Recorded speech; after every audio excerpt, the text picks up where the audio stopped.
கர்த்தருடைய பெரிய இரக்கத்தினால் ஆண்டவர் இந்த 47வது நாள் வரைக்கும் ஆண்டவர் நம்மை தயவாய் கொண்டு வந்திருக்கிறார். இன்றைக்கு நாளைக்கு மறுநாள் ஆகிய 50வது நாள் வரைக்கும் நம்ம இந்த முழங்கால் யுத்த ஜெபத்திலேயே முடிக்கும்படியாக நம்ம ஒரு தீர்மானம் எடுத்திருக்கிறோம். ஆண்டவர் நம்முடைய எல்லா பிரயாசங்களையும் ஆண்டவர் பார்க்கிற தேவனாய் இருக்கிறார். ஆமென்.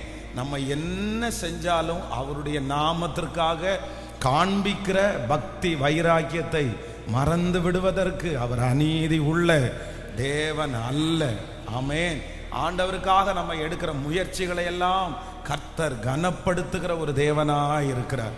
ஆண்டவருடைய பிள்ளைகளே, வேதத்தில் நம்ம 1 ராஜாக்களின் புஸ்தகம் 19ஆம் அதிகாரத்தினுடைய 9வது வசனத்தை நம்ம வாசிக்கும் போது, 1 ராஜாக்கள் 19ஆம் அதிகாரத்தினுடைய 9வது வசனத்தை வாசிக்கும் போது, அங்கே அவன் ஒரு கெபிக்குள் போய் தங்கினான்.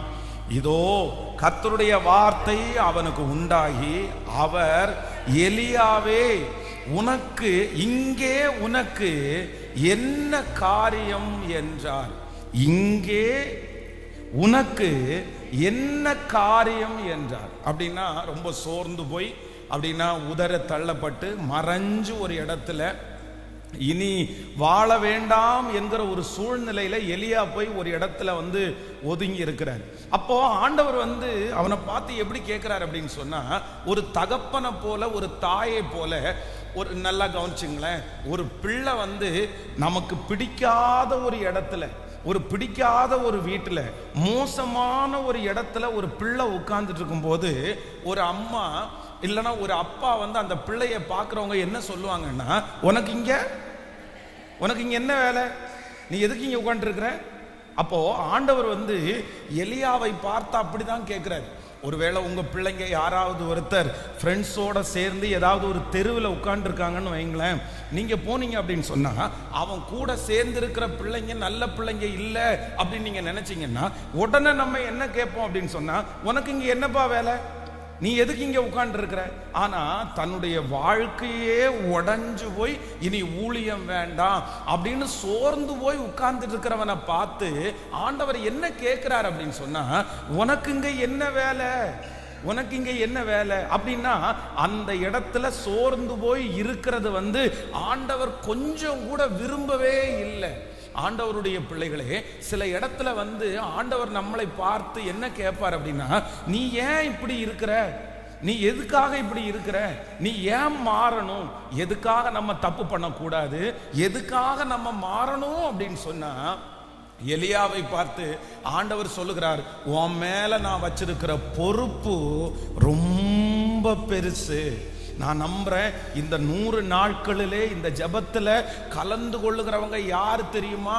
நம்ம சாதாரணமானவங்க இல்ல, ஆண்டவருடைய பார்வையிலே விலையேற பெற்றவர்கள்.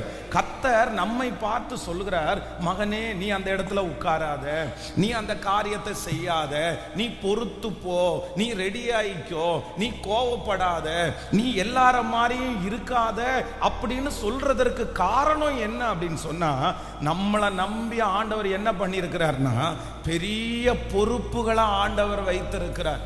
நீங்க ஒரு சில வேளைகளிலே சிலர் கேட்கலாம், நான் ஏன் ஆண்டவரே மாறணும், ஏன் எனக்கு மனசுன்னு ஒண்ணு இல்லையா, நான் மனுஷன் தானே, நான் இப்படி இருக்கிறதுல என்ன தப்பு, அவங்க இப்படி இருக்கிறதுனால தானே நான் இப்படி இருக்கிறேன்.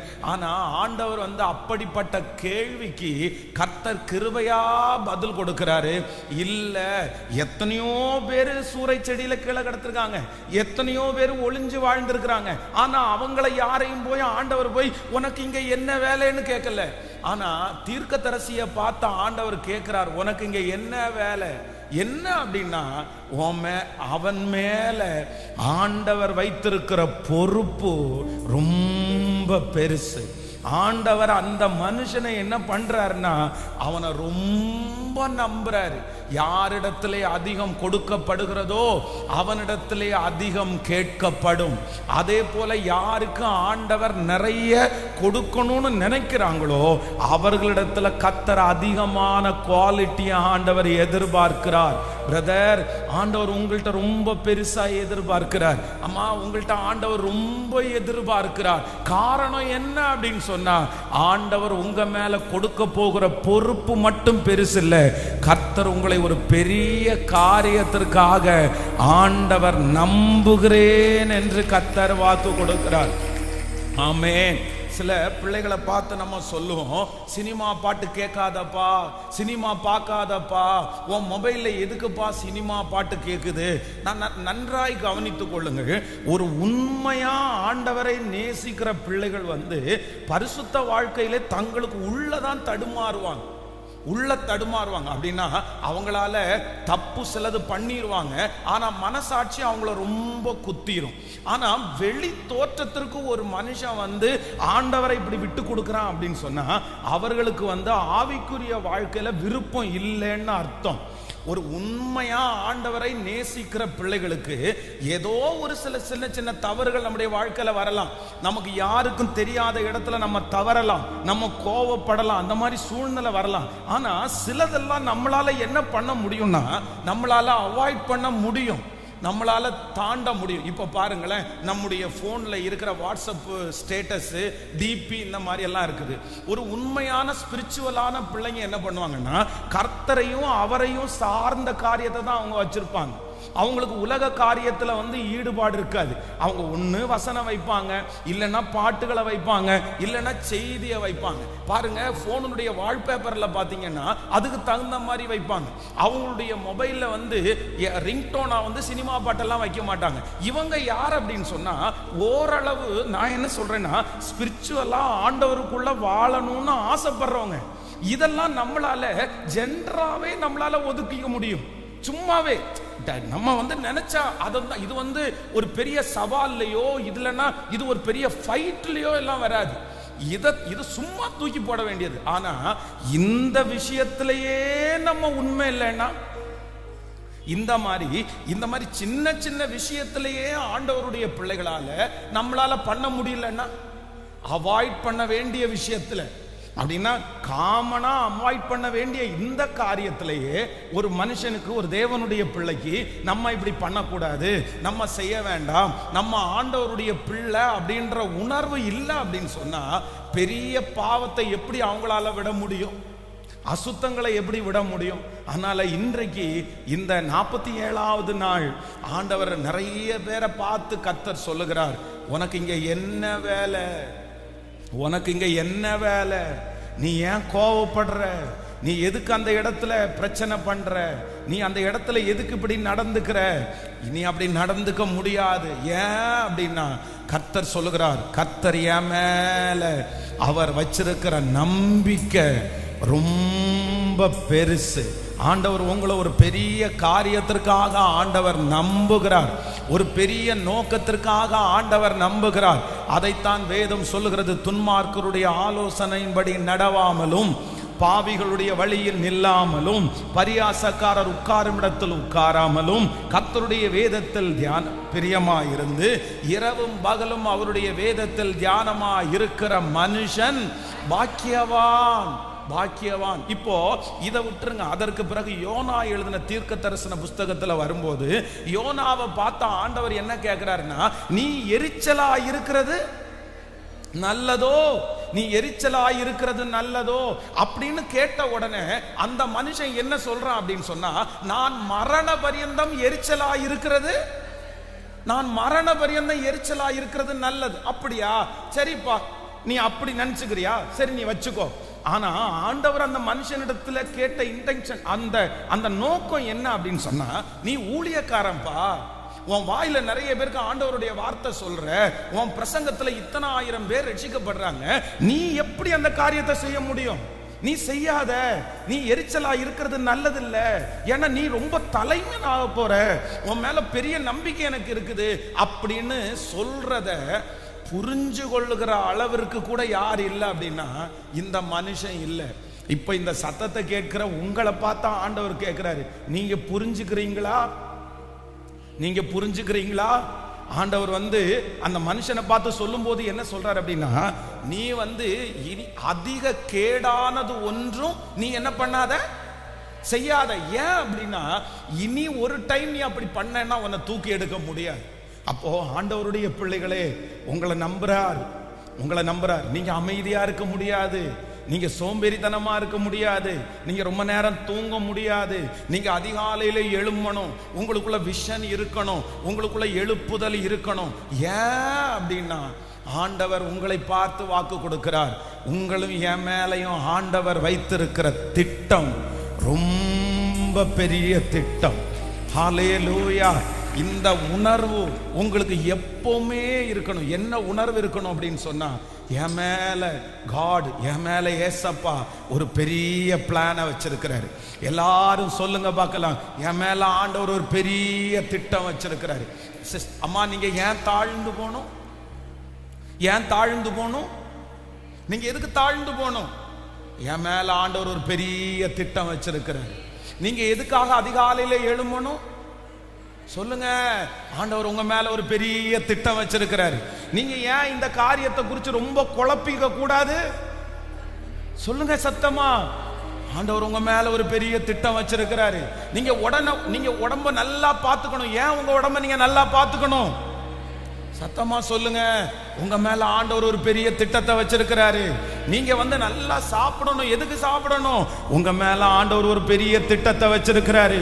நீங்க எப்பவுமே ஒரு மோட்டிவேஷனான ஒரு ஆளா இருக்கணும். ஏன் இருக்கணும்னா உங்க மேல ஆண்டவர் ஒரு பெரிய திட்டம் வச்சிருக்கிறாரு. உங்க மேல ஆண்டவர் ஒரு பெரிய திட்டம் வச்சிருக்கிறாரு. ஆண்டவர் உங்க மேல பெரிய திட்டம் வச்சிருக்கிறாரு. இந்த 100 நாட்கள் ஜெபம் முடிகிறதற்கு முன்னே அந்த திட்டங்கள் ஒன்றொன்றாய் சரியாக போகிறது. ஹல்லேலூயா. நீங்க ஏன் உங்களை பார்த்தே நீங்க கேட்கணும், நான் ஏன் கத்துக்கணும்? நான் எதுக்காக கத்துக்கணும்? நான் எதுக்காக மனசுல போட்டு உழைக்க கூடாது? எதுக்காக இந்த இடத்துல நான் மாறணும்? உடனே உங்களை பார்த்து நீங்க என்ன சொல்லணும் அப்படின்னா, என் மேல ஆண்டவர் ஒரு பெரிய திட்டத்தை வைத்திருக்கிறார். சோ வாலிப தம்பிகளும் தங்கச்சிகளும், இந்த ஜெபத்துல கலந்து கொள்கிற எல்லா வாலிப தம்பிகளும் தங்கச்சிகளும் அப்படிதான். நீ செல்போன் பார்க்காதப்பா, நீ இந்த மாதிரி பண்ணாதப்பா அப்படின்னு சொல்லும் போது நீங்களே சொல்லிக்கணும். என்ன சொல்லிக்கணும் அப்படின்னு சொன்னா, நீங்க சாதாரணமானவன் அல்ல, நீ சும்மா உள்ள ஆள் இல்ல. உன் மேல கர்த்தர் ஒரு பெரிய பிளானை வச்சிருக்கிறாரு, ஒரு பெரிய திட்டத்தை வச்சிருக்கிறாரு. ஆண்டவர் உங்க மேல ஒரு பெரிய திட்டத்தை வச்சிருக்கிறதுனால நீங்க இது எதையுமே செய்ய முடியாது. ஆமென். சிம்சோனை குறித்து அவனுடைய தாய் தகப்பனிடத்துல ஆண்டவர் என்ன சொல்றார் அப்படின்னு சொன்னா, அந்த பிள்ளைய நீ மாசமா இருக்கும் போதே என்ன பண்ணக்கூடாது அப்படின்னு சொன்னா, திராட்சரசம் குடிக்காதேன்றாரு. யாரு? சிம்சோன் வயித்துல மாசமா இருக்கிறாங்க. மாசமா இருந்தா பிள்ளைக்கு ட்ரீட்மெண்டா, அம்மாவுக்கு ட்ரீட்மெண்டா? எங்க இருந்து ஆண்டவர் ஆரம்பிக்கிறாரு? அம்மால இருந்து ஆரம்பிக்கிறார். அம்மாட்ட சொல்றாரு, உனக்கு பிறக்க போற பிள்ளை சாதாரணமான பிள்ளை இல்ல, அந்த பிள்ளை ஸ்பெஷல், அந்த பிள்ளை நசரேய விரதம் உள்ளவன், அந்த பிள்ளைய கொண்டு நான் பெரிய காரியத்தை செய்ய போறேன். அதனால நீ பெத்தெடுக்க போகிற பிள்ளை ஸ்பெஷலா இருக்கிறதுனால நீங்க என்ன பண்ணக்கூடாது? அப்போ கர்த்தருடைய பிள்ளையே, ஒரு பிள்ளை கிட்ட இருக்கிற அந்த விஷனுக்காக ஆண்டவர் யார்கிட்ட எதிர்பார்க்கிறாரு? பிரதர், நீங்க சண்டை போட முடியாது. சிஸ்டர், நீங்க சண்டை போட முடியாது. ஏன் நீங்க சண்டை போட முடியாது தெரியுமா? ஏன் நீங்க வாக்குவாதம் பண்ண முடியாது தெரியுமா? நீங்க வளர்த்துறது ஒரு ஊழியக்காரனை வளர்த்துறீங்க. நீங்க வளர்த்துறது ஒரு ஊழியக்கார பிள்ளைய வளர்த்துறீங்க. ஆண்டவர் உங்க கையில கொடுக்கப்பட்டிருக்கிற பிள்ளை சாதாரணமான பிள்ளை அல்ல. அந்த பிள்ளைய கர்த்தர் பயன்படுத்த வேண்டுமானால் உங்களிடத்திலிருந்து ஆரம்பிக்கணும். பரிசுத்தம் உங்களிடத்திலிருந்து ஆரம்பிக்கணும். விஷன் உங்களிடத்திலிருந்து ஆரம்பிக்கணும். தாழ்மை உங்களிடத்திலிருந்து ஆரம்பிக்கணும். பொறுமை உங்களிடத்திலிருந்து ஆரம்பிக்கணும். அப்போ ஆண்டவர் எங்க இருந்து கொண்டு வராரு பாருங்க. பயன்படுத்த போகிறது சிம்சோனை தான். ஆனா ட்ரீட்மெண்ட் யாருக்கு? சொல்லுங்க. இன்னைக்கு இருக்கிற பெற்றோர்கள் நிறைய பேர் நம்ம என்ன நினைப்போம் அப்படின்னா, நான் தான் தப்பு பண்ணிட்டேன்ப்பா, நீ நல்லா வாழு, நான் தான் இப்படி பண்ணிட்டப்பா, நான் ஒரு கோவக்காரிப்பா, நீ இந்த மாதிரி கோவப்படாத, நான் பொறுமை இல்லாதவாப்பா, நீ பொறுமையா வாழு அப்படின்னு நம்ம பிள்ளைகளை பார்த்து நிறைய பேர் நம்ம என்ன சொல்லுவோம்னா நீதான் சொல்லுவோம். ஆனா இன்றைக்கு ஒன்று நினைத்து கொள்ளுங்கள், கர்த்தர் ஒவ்வொரு பெற்றோர்களை பார்த்தும் சொல்றாரு, உங்க பிள்ளைகளிடத்துல என்ன மாற்றத்தை எதிர்பார்க்கிறீங்களோ அந்த மாற்றத்தை நீங்க முதல்ல ஜெயிக்கணும்னு ஆண்டவர் சொல்றாரு. நீங்க அந்த காரியத்தை செய்யணும், நீங்க அந்த பிசாசை துரத்தணும், நீங்க அந்த சாபத்தை முழுவதுமாக துரத்தணும். நீங்க அந்த உங்களையே கர்த்தர் என்ன பண்றாருன்னா ப்ரிப்பரேஷன் பண்றாரு. ஏன் நீ எதுக்கு முடிவெட்ட கூடாது, நீ எதுக்கு பிரேதத்துக்கு பக்கத்துல போக கூடாது, நீ எதுக்கு பொண்ணு கல்யாணம் பண்ண கூடாது? ஆண்டவர் என்ன சொல்றாரு அப்படின்னா, உன் மேல எனக்கு இருக்கிற திட்டம் ரொம்ப பெருசு, ரொம்ப பெருசு. நீங்க எல்லார மாதிரி இனி இருக்க கூடாது. இந்த ஜெபம் முடிய முடிய முடிய உங்களுக்குள்ள ஒரு பெரிய டிஃபரெண்ட் வரணும், ஒரு வித்தியாசம் உங்களுக்குள்ள வரணும். மற்றவங்க பார்க்கும்போது அந்த வித்தியாசம் உங்களுக்குள்ள தெரியணும். உங்க நடக்கையில ஒரு வித்தியாசம் வரணும், உங்க பேச்சில் ஒரு வித்தியாசம் வரணும், உங்க ட்ரெஸ்ஸிங்ல ஒரு வித்தியாசம் வரணும். ஆமென். உங்க ஜபத்துல ஒரு வித்தியாசம் வரணும். ஏன் அப்படின்னா கர்த்தர் சொல்லுகிறார், இங்கே இந்த சத்தத்தை கேட்கிற நிறைய பேரை ஒரு பெரிய திட்டத்தோடு ஆண்டவர் அழைத்திருக்கிறார். இந்த ஜபம் முடிய முடிய உங்க மேல ஆண்டவர் வைத்திருக்கிற திட்டத்தை ஆண்டவர் நிச்சயம் வெளிப்படுத்த போகிறார். ஆண்டவர் உங்களை ரொம்ப நம்புறார். ஹல்லேலூயா. கை அப்படி மேல உயர்த்தி சொல்லுங்க பார்க்கலாம், அப்பா அப்பா, நானும் எல்லார போல சாதாரணமானவரை போல அப்படி நான் நினைச்சேன், அதனால தான் நான் கோவப்பட்டேன். அவங்களே கோவப்படுறாங்க, நான் கோவப்படக்கூடாதான்னு நான் நினைச்சது தப்பு தான்ப்பா. சொல்லுங்க சொல்லுங்க, ஒவ்வொருத்தரும் அறிக்கை செய்யுங்க. நீங்க விட்டு கொடுக்க விட்டு கொடுக்க ஆண்டவருடைய மகிமை வெளிப்பட போகிறது, ஆண்டவருடைய மகிமை வெளிப்பட போகிறது. கேளுங்க அப்பாட்ட, எசப்பா எசப்பா அந்த கிருபை எனக்கு உண்டாவதாக. நன்றி அப்பா.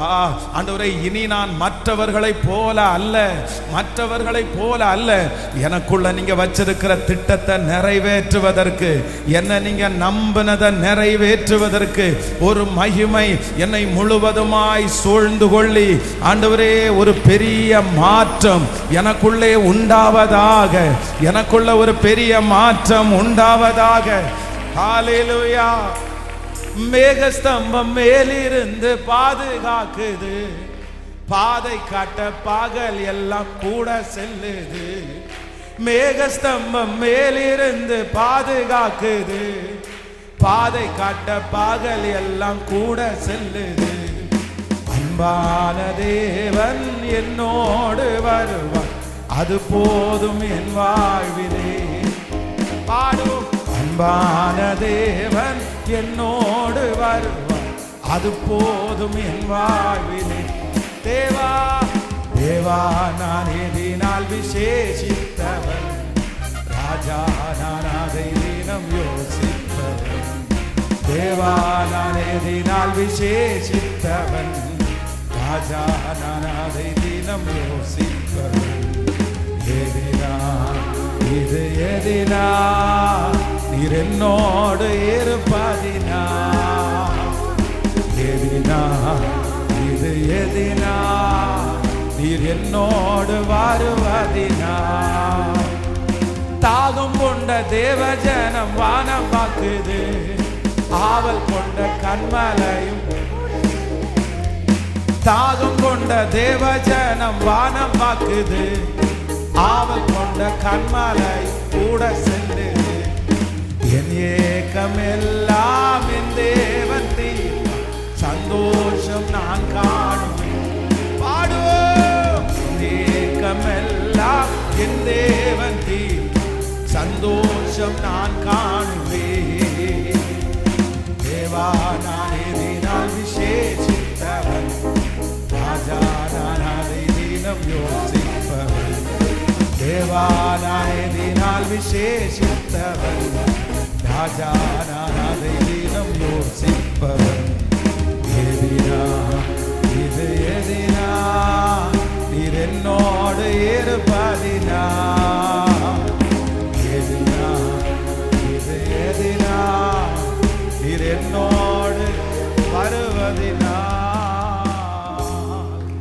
ஹalleluya. நம்ம யாராமா? நம்ம யாராமா? ஆண்டவர் சொல்லுகிறார், நம்ம யாராமா? ரொம்ப விசேஷமானவர்கள், விசேஷமானவர்கள். இந்த பரலோகம் நம்மளை எப்படி பார்க்குது அப்படின்னா விசேஷமானவர்களா பார்க்குது.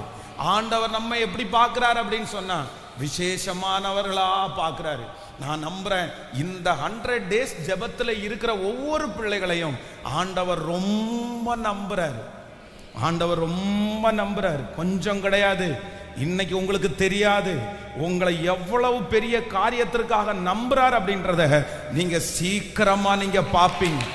ஆண்டவர் அப்படிப்பட்ட இடத்துல உங்களை உட்கார வைக்க போறாரு. அப்படிப்பட்ட கிருபைகளை ஆண்டவர் உங்களுக்கு தர போறாரு. ஆமென். இன்றைக்கு இருக்கிற நிலைமையே இல்லை, இன்றைக்கு பார்க்கிற நீங்களே கிடையாது. நான் நம்புறேன் ஆண்டவர் உங்களுக்கு வேற ஒரு ஜோன் கர்த்தர் வச்சிருக்கிறாரு, வேற ஒரு அங்கீகாரத்தை ஆண்டவர் வச்சிருக்கிறாரு, வேற ஒரு முகத்தை ஆண்டவர் உங்களுக்கு வச்சிருக்கிறாரு, வேற ஒரு பவர் ஆண்டவர் உங்களுக்கு வச்சிருக்கிறாரு, வேற ஒரு மகிமை ஆண்டவர் உங்களுக்கு வச்சிருக்கிறாரு. இன்னொரு கனத்தை ஆண்டவர் உங்களுக்காக கர்த்தர் வைத்திருக்கிறார். சபையே ஆயத்தப்படு, ஜனங்களே ஆயத்தப்படு. கர்த்தர் பெரிய காரியத்தை நம் மூலமாய் செய்ய போகிறார். ஹalleluya. கொஞ்சம் குறைய சின்ன சின்ன சுபாவம் இருந்தா கூட விட்டுருங்க. 100 நாளுக்காக வெயிட் பண்ணாதீங்க. 50 நாள் முடிகிறதுக்குள்ள சொல்லுங்க, அதுக்குள்ள நான் தூக்கி போட்டுறேன். அந்த கள்ள உறவை தூக்கி போட்டுருங்க, தவறான பழக்க வழக்கத்தை தூக்கி போட்டுருங்க, அந்த எண்ணங்களை தூக்கி போட்டுருங்க, அந்த அடிக்ஷனை தூக்கி போட்டுருங்க. ஏன் அப்படின்னா ஆண்டவர் ஒரு பெரிய நோக்கத்திற்காய் கர்த்தர் உங்களை கர்த்தர் தெரிந்து வைத்திருக்கிறார். ஆமென். நீங்க மட்டும் சரியாயிட்டீங்கன்னா அந்த காரியம் நேர்த்தியா உங்க மூலமா நடக்கும். அத நிறைய பேர் பார்ப்பாங்க, ஆச்சரியப்படுவாங்க. கர்த்தர் உங்களை கொண்டே அந்த காரியத்தை கர்த்தர் செய்ய போறார். ஹalleluya. அப்போ எப்பவுமே மனசுக்குள்ள இருக்கணும், உனக்கு இங்க என்ன வேலை, உனக்கு இங்க என்ன வேலை. நீங்க அந்த மாதிரி சில வீடுகளுக்குள்ள போய் உட்காரும் போது உங்களை பார்த்து நீங்க கேட்கணும், உனக்கு இங்க என்ன வேலை? இந்த இடத்துல நீ உட்காரக்கூடியவனா? இந்த இடத்துல நீ உட்காரலாமா? தப்பு இல்லை. இன்னும் இங்க என்ன பண்ணிட்டு இருக்க, நீ என்ன செஞ்சிட்டு இருக்க, இது உனக்கு தகுதியானதா? இது உனக்கு இது உனக்கு உன்னை பற்றி யாராவது இந்த விஷயத்தை பற்றி தெரிஞ்சா நல்லா இருக்குமா, நல்லா இருக்குமான்னு உங்களை பார்த்தே கேட்கணும். முதல்ல ஊர்ல இருக்கிறவங்க உங்களை மதிக்க வேண்டாம், முதல்ல யாரை மதிக்கணும்? நீங்க நம்மளை முதல்ல மதிக்கணும். நான் முதல்ல என்ன மதிக்கணும்? நான் முதல்ல கண்ணாடிக்கு முன்னாடி பார்க்கும்போது என்ன குறித்து எனக்கு ஒரு கான்ஃபிடென்ட் வரணும். நான் நல்லா இருக்கிறேன்னு நான் நினைச்சா போதும், இன்னொருத்தர் நல்லா இருக்கிறேன்னு சொல்ல வேண்டிய அவசியமே இல்லை. நான் நல்லா இருக்கிறேன் அப்படின்னு நான் நினைச்சாலே இந்த உலகத்துல என்னால வெற்றியா வாழ முடியும். ஆமென். ஆனா உலகத்துல இருக்கிற அவ்வளவு பேரும் நீ நல்லா இருக்கிறேன்னு சொல்லி நான் கண்ணாடிக்கு முன்னாடி நான் நல்லா இல்லைன்ற ஒரு ஸ்டேட்மெண்ட்டை, ஒரு நல்லா இல்லைன்ற ஒரு சர்டிபிகேட்டை நான் எனக்கு தந்தேன்னு வச்சுக்கோங்களேன், நான் எனக்கு தந்தேன்னு வச்சுக்கோங்களேன், உலகமே எனக்கு நல்ல சர்டிபிகேட் கொடுத்தாலும் ஆனா நான் கொடுக்கிற சர்டிபிகேட் இல்லாம இந்த உலகத்துல வெற்றியா வாழ முடியாது. அம்மா, பிரதர், சிஸ்டர், வேற யாரு கொடுக்கறத குறிச்சும் கவலைப்படாதீங்க. நீங்க என்ன சர்டிபிகேட் கொடுத்துருக்கீங்க உங்களை குறிச்சு? நீங்க என்ன நினைச்சிருக்கிறீங்க? இதுவரைக்கும் ஒருவேளை ஒரு ஆகாத பையன் நினைச்சிருக்கிறீங்களா? இதுவரைக்கும் ஒருவேளை நான் கை செய்தா எதுவுமே நல்லா இருக்காதுன்னு நினைக்கிறீங்களா? என் குடும்பமே அப்படின்னு நினைக்கிறீங்களா? நான் தீர்க்க தரிசனமா சொல்றேன், உங்க மேல ஆண்டவர் ஒரு பெரிய திட்டத்தையே வச்சிருக்கிறாரு, பெரிய திட்டத்தை வச்சிருக்கிறாரு. ஆண்டவர் உங்களை ரொம்ப நம்புறாரு. நீங்க எழும்புங்க, நீங்க தைரியப்படுங்க. ஹalleluya. ராதாலா ரம்காமா நாதானாமா. இதல்ல இந்த யோசனைக்குள்ள போக கூடாது. இந்த இடத்தை விட்டு வெளியே வரணும், இந்த பிரச்சனையை விட்டு வெளியே வரணும், இந்த அவமானத்தை விட்டு நீங்க வெளியே வரணும். ஆமென். இந்த மன கஷ்டத்தை விட்டு நீங்க வெளியே வரணும். நீங்க சீக்கிரமா இந்த பாவத்தை விட்டு வெளியே வரணும், இந்த அசுத்தத்தை விட்டு நீங்க வெளியே வரணும், இந்த மனுஷனை விட்டு நீங்க வெளியே வரணும். ஏன் அப்படின்னா கர்த்தர் உங்க மேல வச்சிருக்கிற திட்டம் ரொம்ப பெருசு. அந்த திட்டத்தை பிசாசு அறிஞ்சிருக்கிறதுனால தான் உங்களை ஏதாவது ஒரு காரியத்துல கொண்டு போய் படுக்க வைக்கலான்னு நினைக்கிறான். ஆனா கர்த்தர் இந்த 47வது நாள் உங்களுக்கு வார்த்தையை கொடுத்து தட்டி எழுப்பி, இல்ல இல்ல இல்ல, நீ மாறணும் மகளே, நீ வெளியே வரணும், நீ விட்டுறாத, அபிஷேகத்தை விட்டுறாத, மகிமையை விட்டுறாத, கர்த்தர் உங்க மேல வச்சிருக்கிற விஷனை விட்டுறாத. லாத்தானா மரஹதல ரபோரா, இயேசுவே உம்முடைய கிருபை கிருபை கிருபை கிருபை கிருபை கிருபை கிருபை. ஹல்லேலூயா ஹல்லேலூயா. அதை தெரிந்த ஒரு நபர் யார் அப்படின்னா கிதியோன் தான். அதை ரொம்ப தெரிஞ்சுக்கிட்டார். என்ன தெரிஞ்சுக்கிட்டார் அப்படின்னு சொன்னா, நம்ம இவங்க எல்லாரும் மாதிரி நம்ம கிடையாது, இவங்க எல்லாரும் மாதிரி நம்ம கிடைக்காது. அதனால தான் ஏசப்பாவும் வந்து பேசுறாரு, பராக்கிரமசாலியே கர்த்தர் உன்னோடு கூட இருக்கிறார். உடனே அவர் கேட்கிறாரு, ஆண்டவர் என் கூட இருந்தா இதெல்லாம் நடப்பானேன் அப்படின்னு கேட்கிறாரு. இது நடக்கிறத குறித்து நீ எதுக்கு கவலைப்படுற? நடக்கிற இந்த காரியத்தை உன்னை கொண்டே நான் சரி பண்ணுவேன்னு கர்த்தர் அவனை அழைக்கிறார். நான் நம்புறேன் உங்களை கொண்டு கர்த்தர் சரி பண்ண போறார். இந்த யுத்தத்தை உங்களை கொண்டு கர்த்தர் நிறுத்த போறார். உங்களை கொண்டு இந்த காரியத்தை செய்ய போறார். ஹல்லேலூயா. நான் ஒருவன் மாத்திரம் மீந்திருக்க பாகாலின் படைகளை எதிர்த்திடுவே. நான் ஒருவன் மாத்திரம் மீந்திருக்க பாகாலின் படைகளை எதிர்த்திடுவே. நான் ஜெபிக்க ஜெபிக்க அவர் தலை அசைவா, நெருப்பாய் இறங்கிடுவா. நான் ஜெபிக்க ஜெபிக்க அவர் தலை அசைவா, நெருப்பாய் இறங்கி. கைகளை மேல ஆவியே ஆவியே ஆவியே ஆவியே, அசைவாடும் அனலாக்கும் எங்களாக்கி நீ ஜுவாலையே. அசைவாடும் அனலாக்கும் எங்களாக்கி நீ ஜுவா.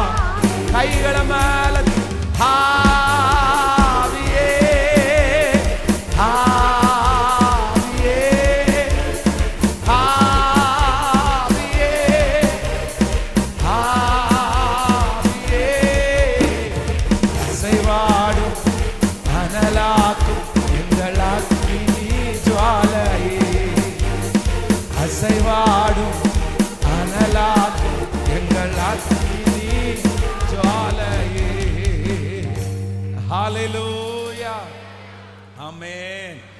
உனக்கு இங்கே என்ன வேலை? உனக்கு இங்கே என்ன காரியம்? ஆமென். சோ இந்த செய்திக்கு போறதுக்கு முன்னாடி நம்ம எல்லாரும் ப்ரிப்பரேஷன் ஆகணும். நீங்க வேகமா போய் குளிக்க போறீங்க. எப்படி போகணும் அப்படின்னு சொன்னா, ஏன் நீங்க வேகமா போய் குளிக்கணும் சொல்லுங்க? ஏன் வேகமா குளிக்கணும்?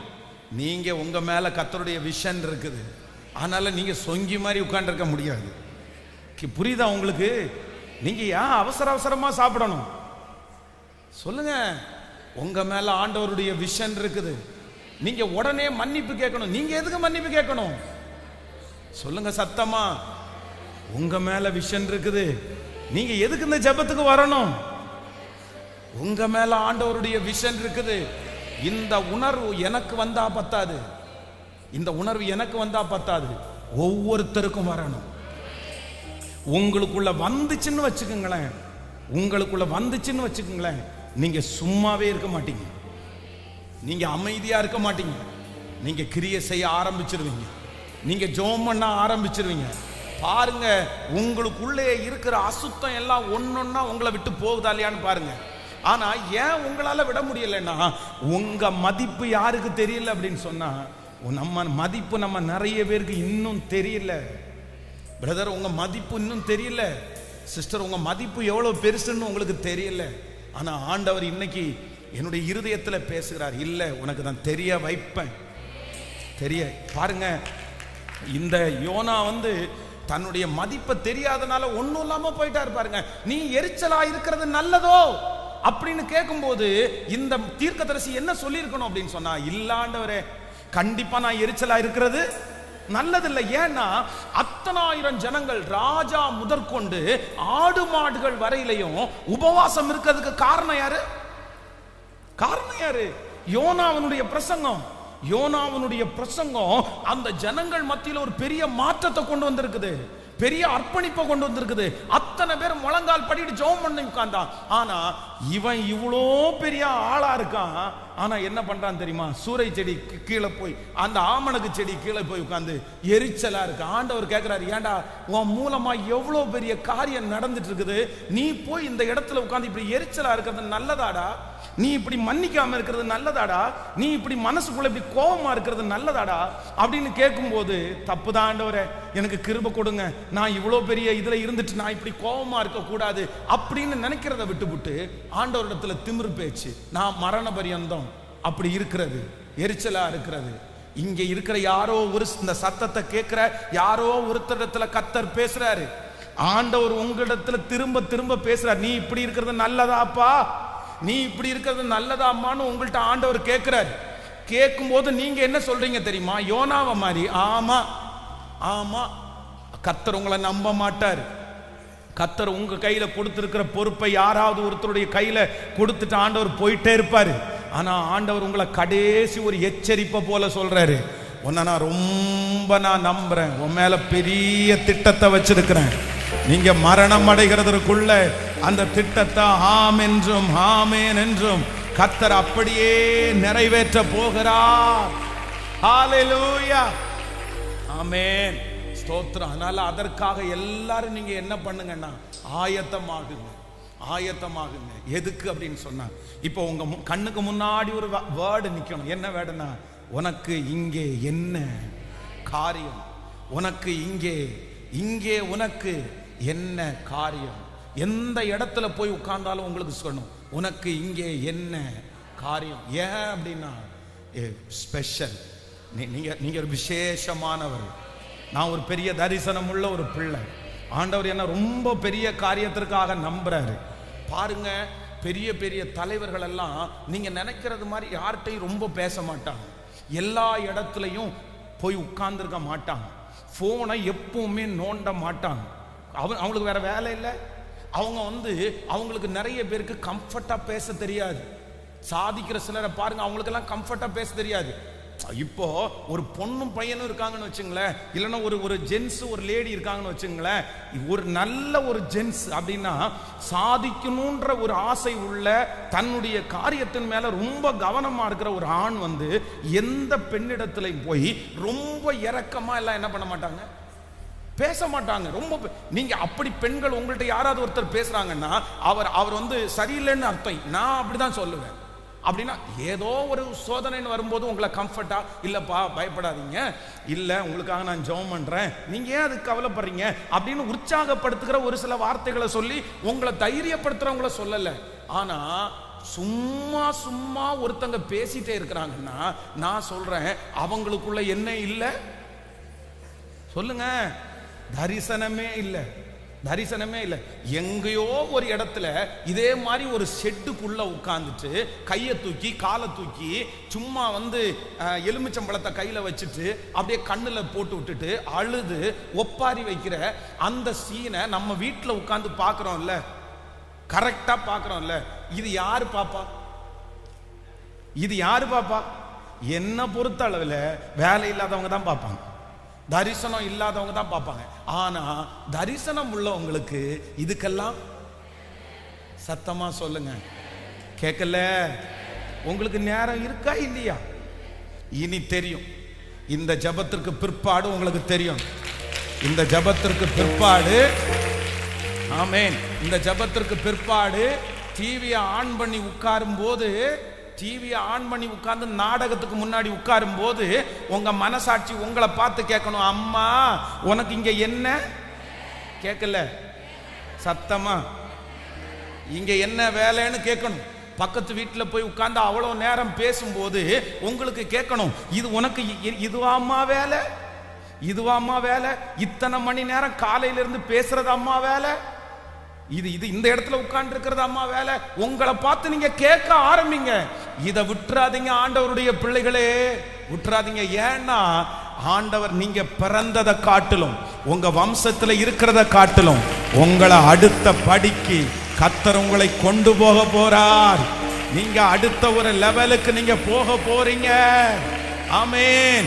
உங்க மேல ஆண்டவருடைய தரிசனமும் நம்பிக்கையும் நிறையவே இருக்கு. நீ காற்றையும் காண மாட்டீர்கள், மழையையும் பார்க்க மாட்டீர்கள். ஆனாலும் பள்ளத்தாக்கை தண்ணீரால் நிரப்புகிறதற்கு கர்த்தர் வல்லவர். ஹalleluya. எத்தனை பேர் வாக்கு கொடுக்கிறேன், நான் ஜெபிக்க ஜெபிக்க அவர் தலை அசைப்பார், நெருப்பாய் இறங்கிடுவார். நான் ஒருத்த மாத்திரம் எப்படி இருப்பேன், மீந்து இருப்பேன். உங்க குடும்பத்துல நீங்க ஒருத்தர் மீந்து இருக்கணும். உங்க வம்சத்துல நீங்க ஒருத்தர் மீந்து இருக்கணும். உங்களை சுற்றி இருக்கிற ஜனங்கள் மத்தியில நீங்க ஒருத்தர் கண்டிப்பா மீந்து இருக்கணும். ஹalleluya. கரங்களை தட்டி பாடி நன்றியப்பா. நான் ஒருவன் மாத்திரம் மீந்து இருக்க பாகாலின் படைகளை எதிர்த்திடுவேன். நான் ஒருவன் மாத்திரம் மீந்து இருக்க பாகாலின் படைகளை எதிர்த்திடுவேன். நான் ஜெபிக்க ஜெபிக்க அவர் தலை அசைப்பார், நெருப்பாய் இறங்கிடுவார். பாடும். ஜெபிக்க ஜெபிக்க அவர் தலை அசைப்பார், நெருப்பாய் இறங்கி. கைகளை மேல ஆவியே ஆவியே ஆவியே ஆவியே அசைவாடும் அனலாகும் எங்கள் அக்கினி ஜுவாலையே. அசைவாடும் அனலாகும் எங்கள் அக்கினி ஜுவாலை. சொல்லு. ஆவியே ஆவியே ஆவியே ஆவியே அசைவாடும் அனலாகும் எங்கள் அக்கினி ஜுவாலையே.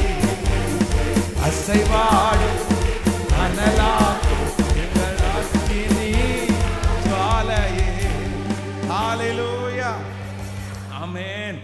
ஆண்டவருடைய வாக்கு தத்தத்திற்கு நேராய் நம்ம கடந்து போக போறோம். சோ இந்த 47வது நாளில் ஆண்டவர் என்னுடைய இருதயத்தில் ஒரு நல்ல வார்த்தையை ஆண்டவர் தந்திருக்கிறார். ஆகாயின் தீர்க்க தரிசன புஸ்தகம் 2ஆம் அதிகாரத்தினுடைய 23வது வசனத்தை நம்ம வாசிக்க போகிறோம். ஆகாயின் தீர்க்க தரிசன புஸ்தகம், ஆமென், 2ஆம் அதிகாரத்தினுடைய 23வது வசனத்தை எல்லாரும் சேர்ந்து வாசிக்கலாமா? சேனைகளின் கர்த்தர் சொல்லுகிறார், செலாத்தியேலின் குமாரனாகிய செருபாபேல் என்னும் என் ஊழியக்காரனே, உன்னை நான் அந்நாளிலே சேர்த்து கொண்டு உன்னை முத்திரை மோதிரமாக வைப்பேன் என்று கர்த்தர் சொல்லுகிறார். நான் உன்னை தெரிந்து கொண்டேன் என்று சேனைகளின் கர்த்தர் உரைக்கிறார் என்று சொல் என்றார். ஹல்லேலூயா. ஆண்டவருடைய பிள்ளைகளே, இந்த வாக்கு தத்தத்தில் அநேக வார்த்தை இருக்குது. ஆனா ஏசாமி இன்றைக்கு இந்த 47வது நாளில் ஏசப்பா நம்மோட பேசுகிற ஒரு வார்த்தை என்ன அப்படின்னா, நான் உன்னை தெரிந்து கொண்டேன், நான் உன்னை தெரிந்து கொண்டேன். இந்த சத்தத்தை கேட்கிற ஒவ்வொரு பிள்ளைகளை பார்த்தும் ஆண்டவர் வாக்கு கொடுக்கிறார், நான் உன்னை தெரிந்து கொண்டேன். ஆண்டவரே, ஏன் இந்த பாதையில் என்ன நடத்துறீங்கன்னு நீங்க கேட்டீங்கல்ல, கர்த்தர் இன்னைக்கு ஆன்சர் சொல்றாரு, நான் உன்னை தெரிந்து கொண்டேன். ஆண்டவரே, எனக்கு மட்டும் ஏன் இவ்வளவு பாடுகள் அப்படின்னு கேட்டீங்கல்ல, கர்த்தர் உங்களை பார்த்து வாக்கு கொடுக்கிறார், நான் உன்னை தெரிந்து கொண்டேன். உங்க குடும்பத்தில் ஆண்டவர் உங்களை தெரிந்து கொண்டிருக்கிறார். உங்க வம்சத்தில் ஆண்டவர் உங்களை தெரிந்து கொண்டிருக்கிறார். உங்க குடும்பத்தில் ஒரு பிள்ளைய கர்த்தருக்காக ஆண்டவர் தெரிந்து கொண்டிருக்கிறார்.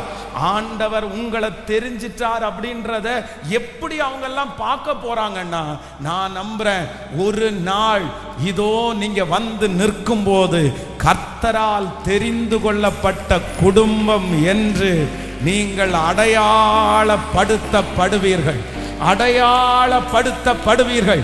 அவர்களுக்கு முன்பாக கர்த்தர் உங்களை சாட்சியாய் நிறுத்துவார், கர்த்தர் மகிமையாய் நிறுத்துவார். அத்தனை பேரிலையும் நீங்கள் ஒரே ஒருவர் தென்படுவீர்கள். கர்த்தர் வாக்கு கொடுக்கிறார், நான் உங்களை தெரிந்து கொண்டேன், நான் உங்களை தெரிந்து கொண்டேன். இந்த உலகத்தில் இருக்கிற சொந்தங்கள் ஒருவேளை சில காரியத்தில் உங்களை ரிஜெக்ட் பண்ணி இருக்கலாம், அவங்க ஏத்துக்காம இருக்கலாம், உங்களை ஒரு பெரிய பொருட்டாகவே எடுக்காம இருக்கலாம். ஆனா அப்பா இன்னைக்கு வாக்கு கொடுக்கிறார், நான் உன்னை தெரிந்து கொண்டேன், நான் உன்னை தெரிந்து கொண்டேன். ஏன் ஜெபம் பண்ணும் போது உங்களை ஆண்டவரை நெருங்க தோணுது?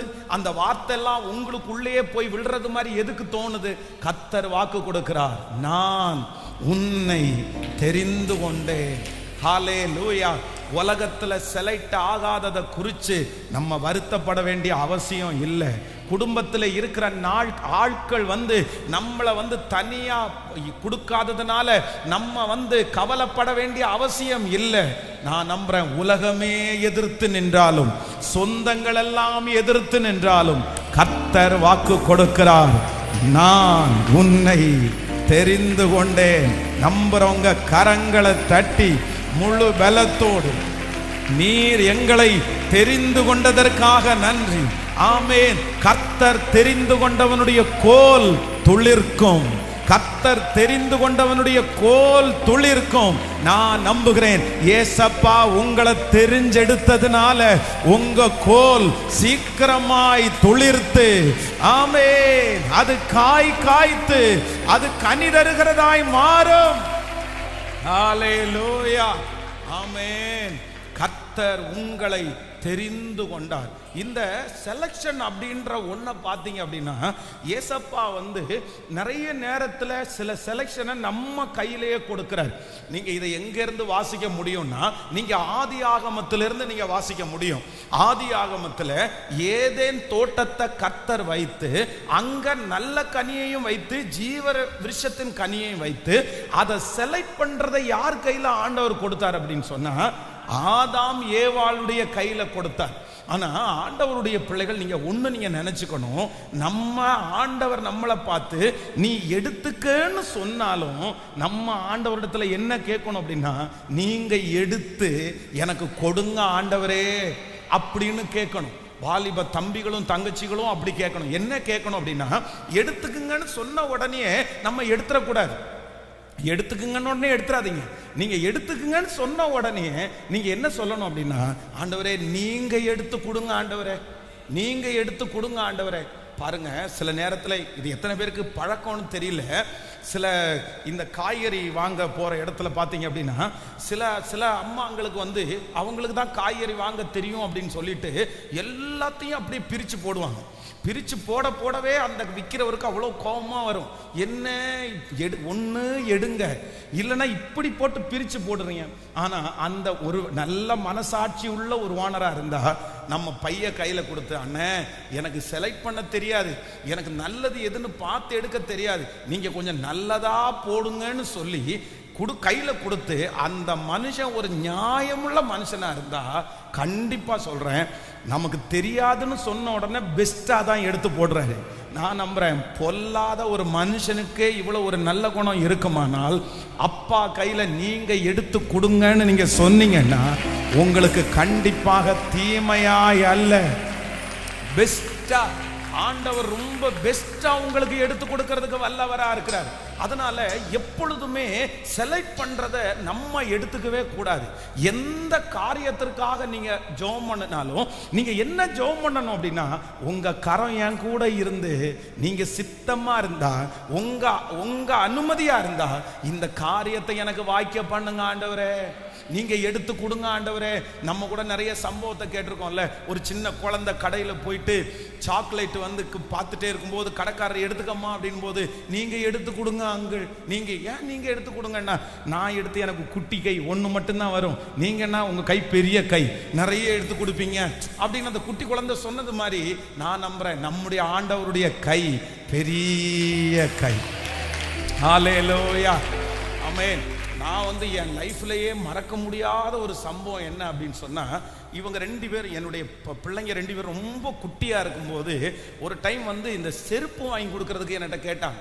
உடனே நான் என்ன பண்ணிட்டேன்னு சொன்னா, சரி கடைக்கு கூட்டிட்டு போய் செருப்பு வாங்கி கொடுக்க போலான்னு போனேன். போய் பார்த்தா சின்னவன் என்ன பண்ணிட்டான் அப்படின்னு சொன்னா, அங்க இருக்கிற கடைக்காரரை கூப்பிட்டு, அங்கிள் அதை எடுங்க அங்கிள், அங்கிள் இதை எடுங்க அங்கிள் அப்படின்னு இவன் பாட்டுக்கு பார்த்தீங்கன்னா ஒரு 10-15 செருப்பை எடுத்து போட்டு கடைசியில் ஒன்றுக்குமே ஆகாத ஒரு செருப்பை கையில் தூக்கி வச்சுட்டு, இது எனக்கு பிடிச்சிருக்கு அப்படின்னா.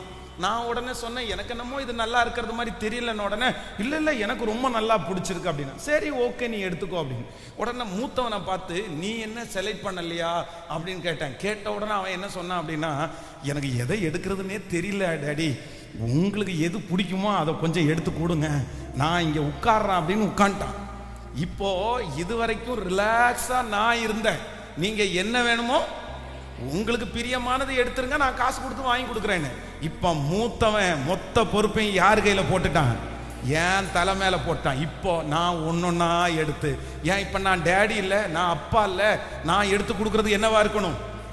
பெஸ்டா தானே இருக்கணும்.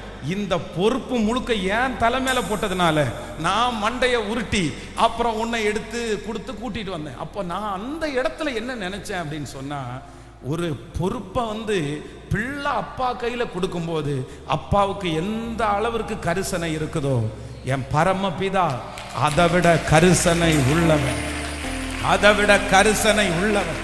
கர்த்தர் கையில கொடுங்க, கர்த்தர் கையில கொடுங்க. ஆண்டவரே நீர் எடுத்து கொடுங்க. ஆண்டவரே உங்களுக்கு சித்தமானா வாய்க்கட்டும், உங்களுக்கு விருப்பமானா இதை தாங்கன்னு கேளுங்க.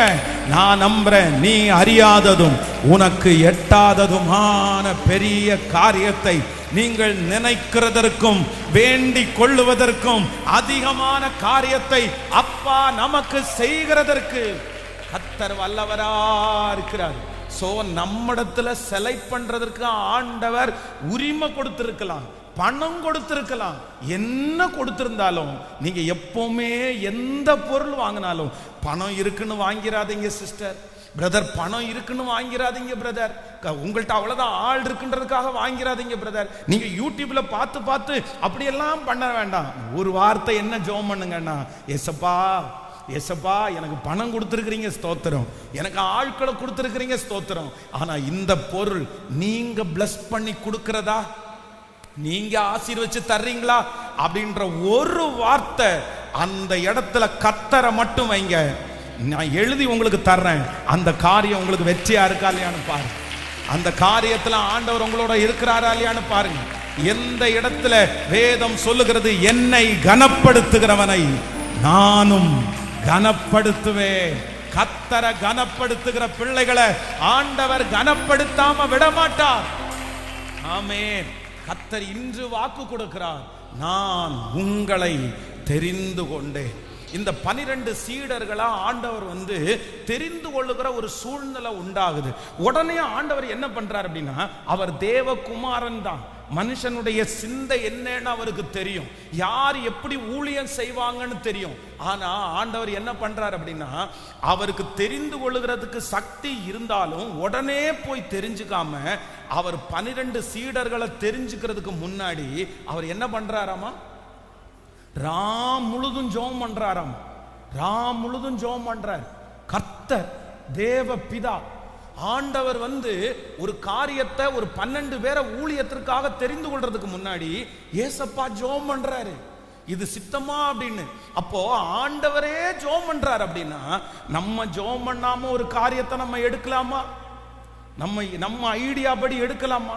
இதுவரைக்கும் நடந்தது போட்டும் தேவ பிள்ளைகளே, இதுவரைக்கும் நடந்ததெல்லாம் போட்டும், இதுவரைக்கும் உங்க இஷ்டத்தின்படி நீங்க செஞ்சதெல்லாம் போட்டும். ஆனா இன்னைக்கு ஒரு தீர்மானம் எடுங்க, முதல்ல ஆண்டவர்கிட்ட கேட்காம எடுக்க கூடாது, ஜெபம் பண்ணாம நீங்க செலக்ட் பண்ண கூடாது. இதுல ரொம்ப இப்போ கர்த்தர் வந்த உடனே என்ன பண்றாரு அப்படின்னு சொன்னா, இப்போ 11 பேரை ஆண்டவர் எடுத்துட்டார். 11 பேரை எடுத்துட்டார். அவர் ஜெபம் பண்ணி வந்த உடனே 11 பேரை அவர் அழகா எடுத்து முடிச்சார். இப்போ 12வது ஒரு ஆளை எடுக்கலான்னு பார்த்தா அவருக்கு முன்னாடி என்ன இருக்குன்னா 3 சாய்ஸ் இருக்குது. 3 பேர் இருக்கிறாங்க. போட்டியிட வந்தவங்க வந்து நீங்க நினைக்கிறது மாதிரி 12 பேருக்கு 12 பேர் போட்டியிட வரல, 2 பேர் எக்ஸ்ட்ரா வந்தாங்க. அந்த 2 பேரை நீங்க எங்க வாசிக்க முடியும்னா அப்போஸ்தலர் நடபடிகளில் நீங்க 1ஆம் அதிகாரம் 21 இருந்து வாசிங்கன்னா தெரியும். அப்போஸ்தலர் 1ஆம் அதிகாரம் 22வது வசனத்திலிருந்து வாசிக்கலாமா? ஆதலால் யோவான், ஆமென், இல்ல அப்போஸ்தலர் 1ஆம் அதிகாரம் 21வது வசனத்தை வாசிக்கலாம். ஆதலால் யோவான் ஞானஸ்நானம் கொடுத்த நாள் முதற்கொண்டு கர்த்தராகிய இயேசுவானவர் நம்மிடத்திலிருந்து உயர எடுத்துக்கொள்ளப்பட்ட நாள் வரைக்கும் அவர் நம்மிடத்தில் சஞ்சரித்திருந்த காலங்களிலே எல்லாம் எங்களுடனே கூட இருந்த மனுஷர்களில் ஒருவன் அவர் உயிரோடு எழுந்தார் என்கிறதை குறித்து எங்களோட சாட்சியாக ஏற்படுத்த வேண்டும் என்றான். அப்பொழுது அவர்கள் யுஸ்து என்னும் மறுநாமம் உள்ள பர்சபா எனப்பட்ட யோசேப்பையும் மத்தியாவும் ஆகிய 2 பேரையும் நிறுத்தி, கவனிங்க, இந்த இடத்துல 2 பேர் இருக்கிறாங்க. இப்போ 12 ஆண்டவருடைய செலக்ஷன்ல அந்த 12வது இடத்துல 3 பேர் போட்டி போடுறாங்க. அந்த 3 பேர் யாரு? நம்பர் 1 முதலாவதாக யூதாஸ், நம்பர் 2 பர்சபா, நம்பர் 3 மத்தியா. இப்போ 3 பேர் ஆண்டவருக்கு முன்னாடி இருக்கிறாங்க. கவனிங்க, ஆண்டவருடைய செலக்ஷன் 11 பேரை ஆண்டவர் செலக்ட் பண்ணிட்டாரு. இப்போ இங்க இனி ஒருத்தரை தான் செலக்ட் பண்ணணும். ஆனா 3 பேர் நிக்கிறாங்க. நம்ம என்ன நினைப்போம்? நம்ம எப்படி எடுப்போம்? அந்த 3 பேர்ல யாரு குவாலிட்டியா இருக்கிறா, யாரு கடைசி வரையிலும் ஊழியத்துல நிப்பா, யாரு பரிசுத்தமா வாழுவா அப்படின்றத நம்ம செக் பண்ணுவோம். ஆண்டவருக்கு இந்த 3 பேருடைய கேரக்டரையும் பற்றி தெரியுமா? யூதாஸ் காரியத்தினுடைய கேரக்டரை பற்றி தெரியும், பர்சபாவனுடைய கேரக்டரை பற்றி தெரியும், மத்தியாவனுடைய கேரக்டரை பற்றி தெரியும். ஆனா இந்த 3 பேர்லையும் யாரதான் ஆண்டவர் எடுத்துக்கிட்டார் அப்படின்னு சொன்னா, பலவீனமானவன் என்று தெரிந்தும் கர்த்தர் யாரதான் எடுத்துக்கிட்டாரு? யாரதான் எடுத்துக்கிட்டாரு?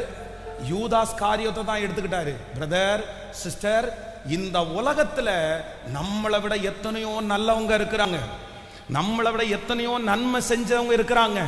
ஆனா அவங்களை எல்லாம் கர்த்தர் தேடி போகாம உங்களையும் என்னையும் அவருடைய கிருபையாய், நம்ம கள்ளர்கள்னு ஆண்டவருக்கு தெரியும், நம்ம தடுமாறுறவங்கன்னா ஆண்டவருக்கு தெரியும், நம்ம மோசமானவங்கன்னா ஆண்டவருக்கு தெரியும்.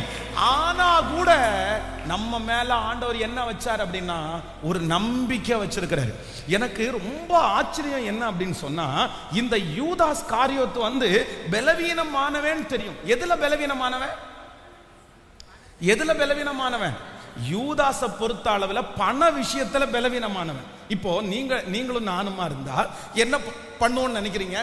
ஒரு மனுஷன் எதுல பலவீனமானதோ அதை அவன் கையில என்ன பண்ண மாட்டோம், நம்ம கொடுக்க மாட்டோம். ஆனா ஆண்டவர் என்ன பண்றாரு அப்படின்னு சொன்னா, டேய் பணப்பைய அவன்கிட்ட கொடுங்கப்பா, பணப்பைய அவன்கிட்ட கொடுங்கப்பா, கணக்கு வழக்கு பார்க்குற அந்த ட்ரெஷர் வேலையை அவன் கையில கொடுங்கப்பா.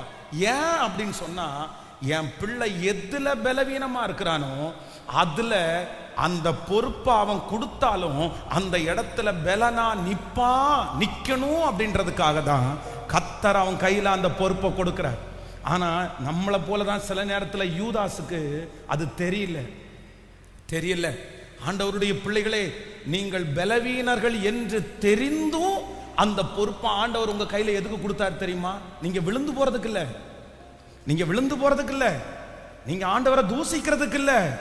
சத்துரு நீ பலவீனமானவன்னு பேதுருவை பார்த்து அவன் நாணல், அவன் விழுந்துருவான்னு சொல்லி நீ சோதிச்சு பாருங்க, அவன் விழுந்துருவான்னு சொல்லும் போது கர்த்தர், நானோ உன் விசுவாசம் ஒளிந்து போகாதபடி உனக்காக வேண்டுதல் செய்கிறேன் என்கிற கர்த்தர் அந்த பேதுருவை, நாணலாயிருந்த அந்த பேதுருவை கற்பாறையாய் மாற்றி தைரியசாலியாய் மாற்றி அந்த சத்துருக்கு முன்னாடி ஆண்டவருடைய பிள்ளைய கனப்படுத்துறது உண்மையானால், இந்த ஜெபத்திற்கு பிற்பாடு ஆண்டவருடைய பிள்ளையே, நீங்க எதுல விழுந்து போறீங்களோ, எதுல நீங்க விழுந்து போறீங்களோ அந்த பொறுப்பை கர்த்தர் உங்களிடத்திலிருந்து எடுக்கல, அந்த அபிஷேகத்தை ஆண்டவர் உங்களிடத்திலிருந்து எடுக்கல. அந்த இடத்திலேயே உங்களை வெற்றி சிறக்க பண்றதற்கு நம்புறவங்க நல்ல கரங்களை மேல தட்டி முழு பலத்தோடு நான் பலவீனன் என்று தெரிந்தும் என்னை தெரிந்து கொண்ட தேவனுக்கு நல்ல கரங்களை தட்டி அன்போட எஸ் எஸ் பிரைஸ். என் குடும்பத்துல என்ன தெரிஞ்சுக்கிட்டதற்காக நன்றி அப்பா. உங்க பிள்ளையா மாற்றுவதற்காக நன்றி அப்பா. ஆமென், ஹalleluya. நான் இந்த விஷயத்துல வீக் அப்படின்னு சொல்லி நீங்க ஓடாதீங்க. இந்த விஷயத்துல நான் விழுந்துருவேன்னு சொல்லி நீங்க ஓடாதீங்க. அந்த மாதிரி ஒரு இடத்துல கர்த்தர் உங்களை கொண்டு போய் வச்சிருக்கிறாருன்னா சவால் என்னன்னா அந்த இடத்துல நீங்க நின்னு ஜெயிக்கணும். அந்த இடத்துல நீங்க நின்னு ஜெயிக்கணும்.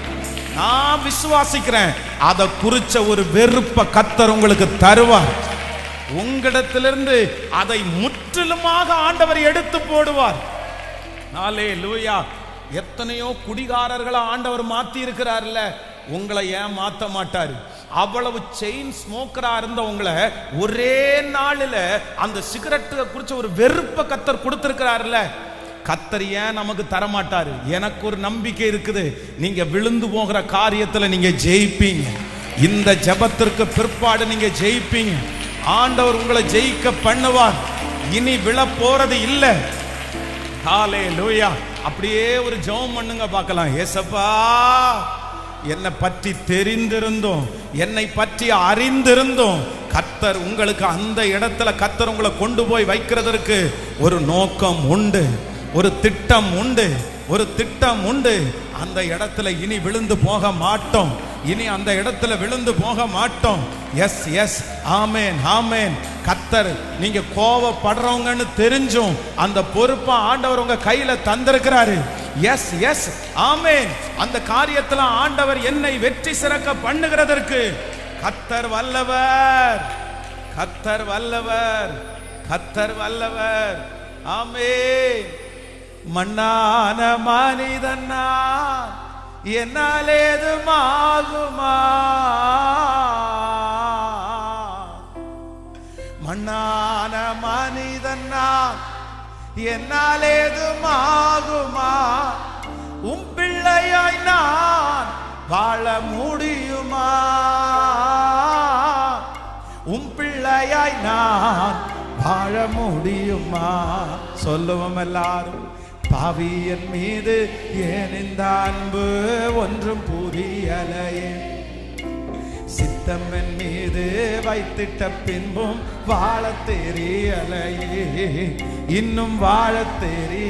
சொல்லுவோம். பாவியன் மீது ஏன் இந்த அன்பு ஒன்றும் புரியலையே, சித்தம்மன் மீது வைத்திட்ட பின்பும் வாழ தெரியலையே, இன்னும் வாழ. ரெண்டு கைகளை மேல உயர்த்தி தேவனே ஏசப்பா, தேவனே ஐயா, இயேசுவே இயேசுவே, சத்தமா தேவனே தேவனே,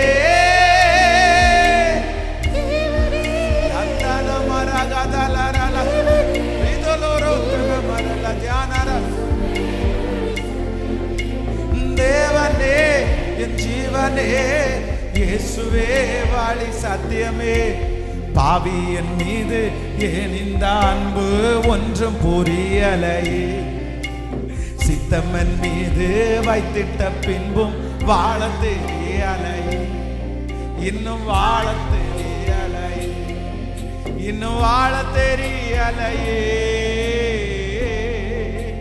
ஹalleluya.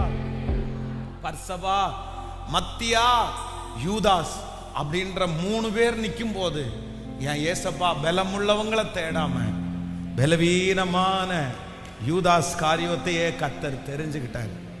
ஆனா இந்த நன்றி உள்ள ஒரு உணர்வு மட்டும் இந்த மனுஷனுக்குள்ள இருந்திருந்துச்சுன்னா கடைசி வரைக்கும் சாட்சியா நின்றுப்பாங்க. ஆண்டவருடைய பிள்ளைகளே, கர்த்தர் உங்களை எந்த இடத்திலிருந்து எடுத்தார்ன்றதை மட்டும் நீங்க என்ன பண்ணக்கூடாதுன்னா, சத்தமா சொல்லுங்க, நீங்க மறக்கவே கூடாது. இன்னைக்கு உங்களுக்கு எல்லாம் வந்திருக்கலாம், இன்னைக்கு ஞானம் வந்திருக்கலாம், அறிவு வந்திருக்கலாம், படிப்பு வந்திருக்கலாம். ஆனா என் இயேசு என்னை எங்க இருந்து செலக்ட் பண்ணாரு தெரியுமா? என்னை விட தேர்னவங்க நிற்கும் போது ஒன்னும் தெரியாத, அறிவே இல்லாத, ஞானமே இல்லாத என்ன ஆண்டவர் தெரிஞ்சிட்டாரு. அதனாலதான் தாவீது சொல்லும் போது சொல்றாரு, நானோ சிறுமையும் எளிமையுமானவன், கர்த்தரோ என்மேல் நினைவாயிருந்தார். நம்முடைய தாழ்வில் நம்மை நினைத்தவரை துதியுங்கள், அவர் கிருபை என்றும் உள்ளது. சொந்தக்காரங்களுக்கு முன்னாடி பணம் இல்லைன்னு நினைச்சு வருத்தப்படாதீங்க. அவங்க கார் வச்சிருக்காங்க, நான் கார் வைக்கல நினைச்சு கவலைப்படாதீங்க. அவன்கிட்ட இயேசு இல்ல, என்கிட்ட இயேசு இருக்காரு. அவங்கள்ட்ட இயேசு இல்ல, எங்கிட்ட இயேசு இருக்கிறாரு. இது யாரு கொடுக்கா? எப்படி கொடுக்க முடியும்? எப்படி கொடுக்க முடியும்? உலக நாடுகளையே பிடிச்ச மகா அலெக்சாண்டர் மொத்த உலக நாடுகளையும் பிடிச்சிட்டு சாகும்போது என் கையை ரெண்டையும் வெளியே போட்டு அடக்கம் பண்ணுங்கடா, பெட்டிக்கு வெளியில அவ்வளவு அசிங்கமா இருக்கும். உங்க கையை ரெண்டையும் வெளியில பெட்டிக்கு வெளியில போட்டா அசிங்கமா இருக்கும். எப்படி உங்களை நாங்க மூடுவோம்? எப்படி நாங்க குழி வெட்டுவோம்? அதெல்லாம் எனக்கு தெரியாதுப்பா. நான் சாகும்போது அசிங்கமா இருந்தா கூட பரவாயில்ல, ரெண்டு கையும் வெளியே விட்டு அடக்கம் பண்ணுங்க. காரணம் என்னன்னா, உலக நாடையே நான் பிடிச்சேன், ஆனா என் கையில என்ன பண்ணல? ஒண்ணுமே கொண்டு போகல. ஆனா ஒரு கிறிஸ்தவ தேவனுடைய பிள்ளை, என் கையை வெளியே விட்டு அடக்கம் பண்ணாதீங்கயா, என்ன உள்ளே வச்சு அடக்கம் பண்ணுங்க. ஏன் அப்படின்னா, அவனுடைய பலன் அவனோடு கூட வருகிறது, அவனோடு கூட வருகிறது. நான் இந்த உலகத்திலிருந்து சாகும் போது ஒன்னும் கொண்டு போகாதவன் அல்ல, நான் கொண்டு போவேன். பரலோகத்தில் எனக்கு ஒரு பெரிய சொத்து உண்டு. நான் வெறுங்கையா போக மாட்டேன். என் கையில கிரீடத்தோட தான் போவேன், முத்துக்களோட தான் போவேன், ஆத்துமாக்களோட தான் போவேன். அதனால ஆண்டவருடைய பிள்ளைகள் கவலையே படக்கூடாது. எதுக்கு கவலைப்படக்கூடாது அப்படின்னு சொன்னா, உங்களை விட ரட்சிக்கப்படாதவர்கள் நல்லா இருக்கிறத குறித்து நீங்க ஒரு நாளும் கவலைப்படக்கூடாது. உங்க சொந்தக்காரங்கள் அவ்வளோ நல்லா இருக்காங்க, நான் ரட்சிக்கப்பட்ட, நான் கஷ்டப்படுறேன்னு நினையாதீங்க. ஒரு நிமிஷம் கூட அந்த நினைப்பு வரக்கூடாது. ஏன் அப்படின்னு சொன்னா, அவங்க என்ன சொல்லணும்னா, சாகும்போது என் கையை வெளியே போடுங்கன்னு தான் சொல்லணும். அவங்க போற காரை எடுத்துட்டு போக முடியுமா? அவங்க வாங்கின வீட்டை எடுத்துட்டு போக முடியுமா? ஆனா நீங்க போகும்போது எப்படி போவீங்க தெரியுமா? ஹல்லேலூயா. வெறுங்கையாய் அல்ல. ஹல்லேலூயா. பரலோகத்தில் எனது பெயர் எழுதிவிட்டார் இயேசு. பரலோகத்தில் எனது பெயர் எழுதிவிட்டார் இயேசு. என் வாழ்வு நோக்கமெல்லாம் இயேசுக்காய் வாழ்வதுதான்.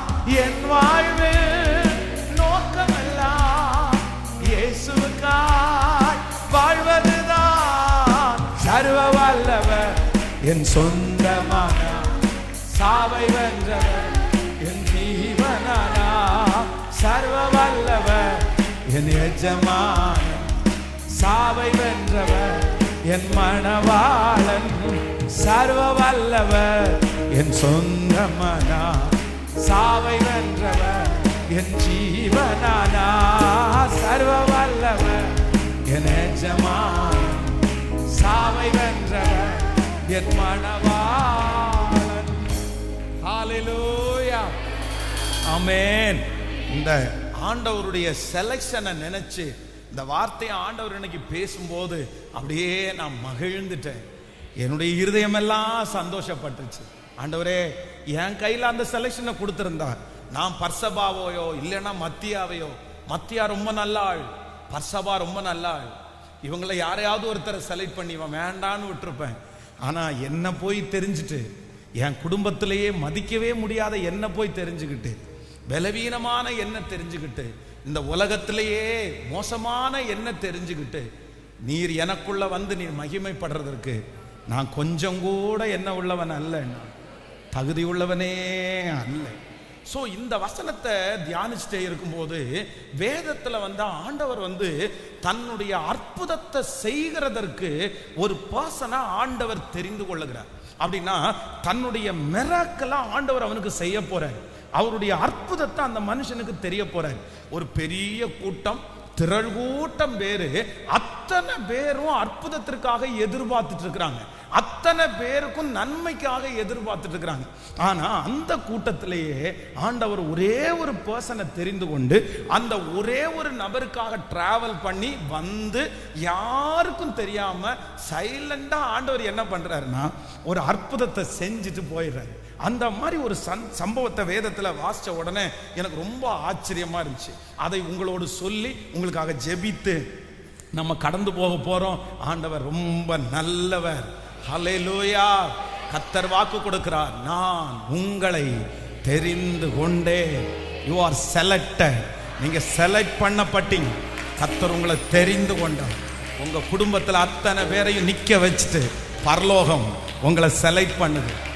இடையில கூட நான் உங்களுக்கு சொன்னேன், அத்தனை பேரையும் லைனா நிக்க வச்சு அங்கிருந்து ஒரு ஃபோக்கஸ் லைட், ஒரு பெரிய லைட்டு, எல்லா லைட்டையும் ஆஃப் பண்ணிட்டு இருக்கும் போது அந்த லைட்டு உங்க மேல மட்டும் அடிக்குது. நீங்க ஸ்பெஷல், நீங்க விசேஷமானவர்கள். சீக்கிரமா அதை நீங்க பார்க்க போறீங்க. கர்த்தர் உங்களை பார்க்க போறாரு. நான் நம்புறேன் அத்தனை பேர் இருட்டுக்குள்ள நிப்பாங்க. ஆனா கர்த்தரால் தெரிந்து கொள்ளப்பட்ட நீங்க வெளிச்சத்துக்குள்ள நிப்பீங்க. சிஸ்டர், நீங்க வெளிச்சத்துக்குள்ள நிப்பீங்க. உங்க மேல அந்த லைட் அடிக்கப்படும். உங்க மேல அந்த விஷன் அடிக்கப்படும். நீங்க தனியா தெரிவீங்க. இது தீர்க்க தரிசனமான வார்த்தை. உங்க குடும்பம் தனியா தெரியும். உங்க பிள்ளைங்க தனியா தெரிவாங்க. இது கண்டிப்பாக நடக்கும். நடக்கும். ஹல்லேலூயா. வாசிக்கலாமா? ஆண்டவர் தன்னை அத்தனை பேரும் ஆசீர்வாதத்திற்காக எதிர்பார்க்கும் போது ஒரு மனுஷனுக்கு ஆண்டவர் இறங்குறாரு பாருங்க. நம்ம யோவான் எழுதின சுவிசேஷத்துல எடுத்துக்கலாமா? யோவான் எழுதின சுவிசேஷம். ஆமேன். நீங்கள் 5ஆம் அதிகாரத்தினுடைய 2வது வசனத்திலிருந்து வாசிக்கலாமா? யோவான் எழுதின சுவிசேஷம் 5ஆம் அதிகாரத்தினுடைய 2வது வசனத்திலிருந்து வாசிக்கலாம். எபிரேய பாஷையிலே பெதஸ்தா எனப்பட்ட, ஆமேன், பெதஸ்தா எனப்பட்ட ஒரு குளம் எருசலேமின் ஆட்டு வாசல் அருகே இருக்கிறது. அதற்கு 5 மண்டபங்கள் உண்டு. அவைகளிலே குருடர், சப்பானிகள், சூம்பின உறுப்புடையவர்கள் முதலான வியாதிக்காரர் அநேகர் படுத்திருந்து தண்ணீர் எப்பொழுது கலங்கும் என்று காத்து கொண்டிருப்பார்கள். ஆமேன். அடுத்த வசனத்தை கூட வாசிக்கலாம். ஆமேன். ஏனெனில் சில சமயங்களில் தேவதூதன் ஒருவன் அந்த குளத்தில் இறங்கி தண்ணீரை கலக்குவான். தண்ணீர் கலங்கின பின்பு யார் முந்தி அதில் இறங்குவானோ அவன் எப்பேற்பட்ட வியாதிஸ்தனா இருந்தாலும் சொஸ்தமாவான். அடுத்த வசனம், 38 வருஷமாய் வியாதி கொண்டிருந்த ஒரு மனுஷன் அங்கே இருந்தான். ஹல்லேலூயா. ஆண்டவருடைய பிள்ளைகளே, வியாதிஸ்தர் அநேகம் பேர் அந்த பெதஸ்தா குளத்தருகே படுத்து கிடக்கிறாங்க. நிறைய பேருக்கு அற்புதம் தேவை. அந்த பெதஸ்தா குளத்துல ஒரு தூதன் கலக்குவான். அந்த தூதன் கலக்கும் போது யார் முந்தி குதிக்கிறாங்களோ அந்த மாதிரி நிறைய பேருக்கு விடுதலை கிடைக்குது. ஆனா ஒரு இடத்துல நோயாளிகள் படுத்து கிடக்கும் போது எல்லாருடைய மனசுல என்ன நினைப்பாங்க அப்படின்னா, எங்களுக்கு ஃபர்ஸ்ட் கிடைக்காதா, எங்களுக்கு அற்புதம் கிடைக்காதா? இது பொதுவாக எல்லாருக்கும் உள்ளதுதான். ஆனா ஆண்டவர் அத்தனை கூட்டத்தின் நடுவிலையும் ஒரே ஒருத்தரை கர்த்தர் தெரிந்து கொண்டார். யார் அப்படின்னா, 38 வருஷமாய் வியாதியாயிருக்கிற அந்த மனுஷனை. ஆமென். ஏன் ஆண்டவர் இவனை செலக்ட் பண்ணாரு? இந்த அற்புதத்திற்கு, இந்த அற்புதத்தை நடப்பிக்கிறதுக்கு, இந்த மனுஷனை தெரிந்து கொள்றதற்கு என்ன காரணம்? வாசிக்கலாமா? நீங்க 5ஆம் அதிகாரத்தினுடைய 6வது வசனத்தை வாசிக்கலாமா? 6வது வசனத்தை வாசிக்கலாம். படுத்திருந்த அவனை இயேசு கண்டு அவன் வெகு காலமாய் வியாதிஸ்தன் என்று அறிந்து அவனை நோக்கி, ஹல்லேலூயா, கைகளை உயர்த்தி ஒரு ஹல்லேலூயா சொல்லலாம். இப்போ என்ன நடக்குது அப்படின்னு சொன்னா, ஆண்டவர் தான் அற்புதத்தை செய்கிறதற்கு ஒரு மனுஷனை செலக்ட் பண்றாரு. ஒரு மனுஷனை தேடி வர்றாரு. இந்த 38 வருடமாய் வியாதியாய் இருக்கிற இந்த மனுஷனை தன்னுடைய அற்புதத்திற்காக ஆண்டவர் தெரிந்து கொள்றதற்கு முதல் காரணம் என்னன்னா, நான் நம்புறேன் ஒரு காரணம், அவன் வெகு காலமாய் வியாதிஸ்தன் என்று ஆண்டவர் கண்டு. நான் நம்புறேன் ஆண்டவருடைய பிள்ளைகளே, இந்த சத்தத்தை கேட்கிற நிறைய பேரை கர்த்தர் இன்னைக்கு செலக்ட் பண்ணுகிறார். அவருடைய அற்புதத்திற்காக ஒரு கூட்டத்தை செலக்ட் பண்றாரு. அவங்க யார் தெரியுமா? வெகு காலமாய் ஒரு காரியத்திற்காக ஜெபித்துட்டு இருக்கிறவர்கள், பல வருடமாய் ஒரு காரியத்திற்காக ஜெபித்து கொண்டிருக்கிறவர்கள், பல மாதமாய் கண்ணீரோடு ஜெபித்து கொண்டிருக்கிறவர்கள். இந்த சத்தத்தை கேட்கிற யாரோ ஒருவர், இத்தனை நாளும் நான் ஜெபம் பண்றேனே, எனக்கு ஆண்டவர் இறங்க கூடாதா? இத்தனை வருஷமா நான் ஜெபம் பண்ணிட்டு இருக்கிறேனே, ஆண்டவர் எனக்கு இறங்க கூடாதா? என் குடும்பத்திற்கு இறங்க கூடாதா?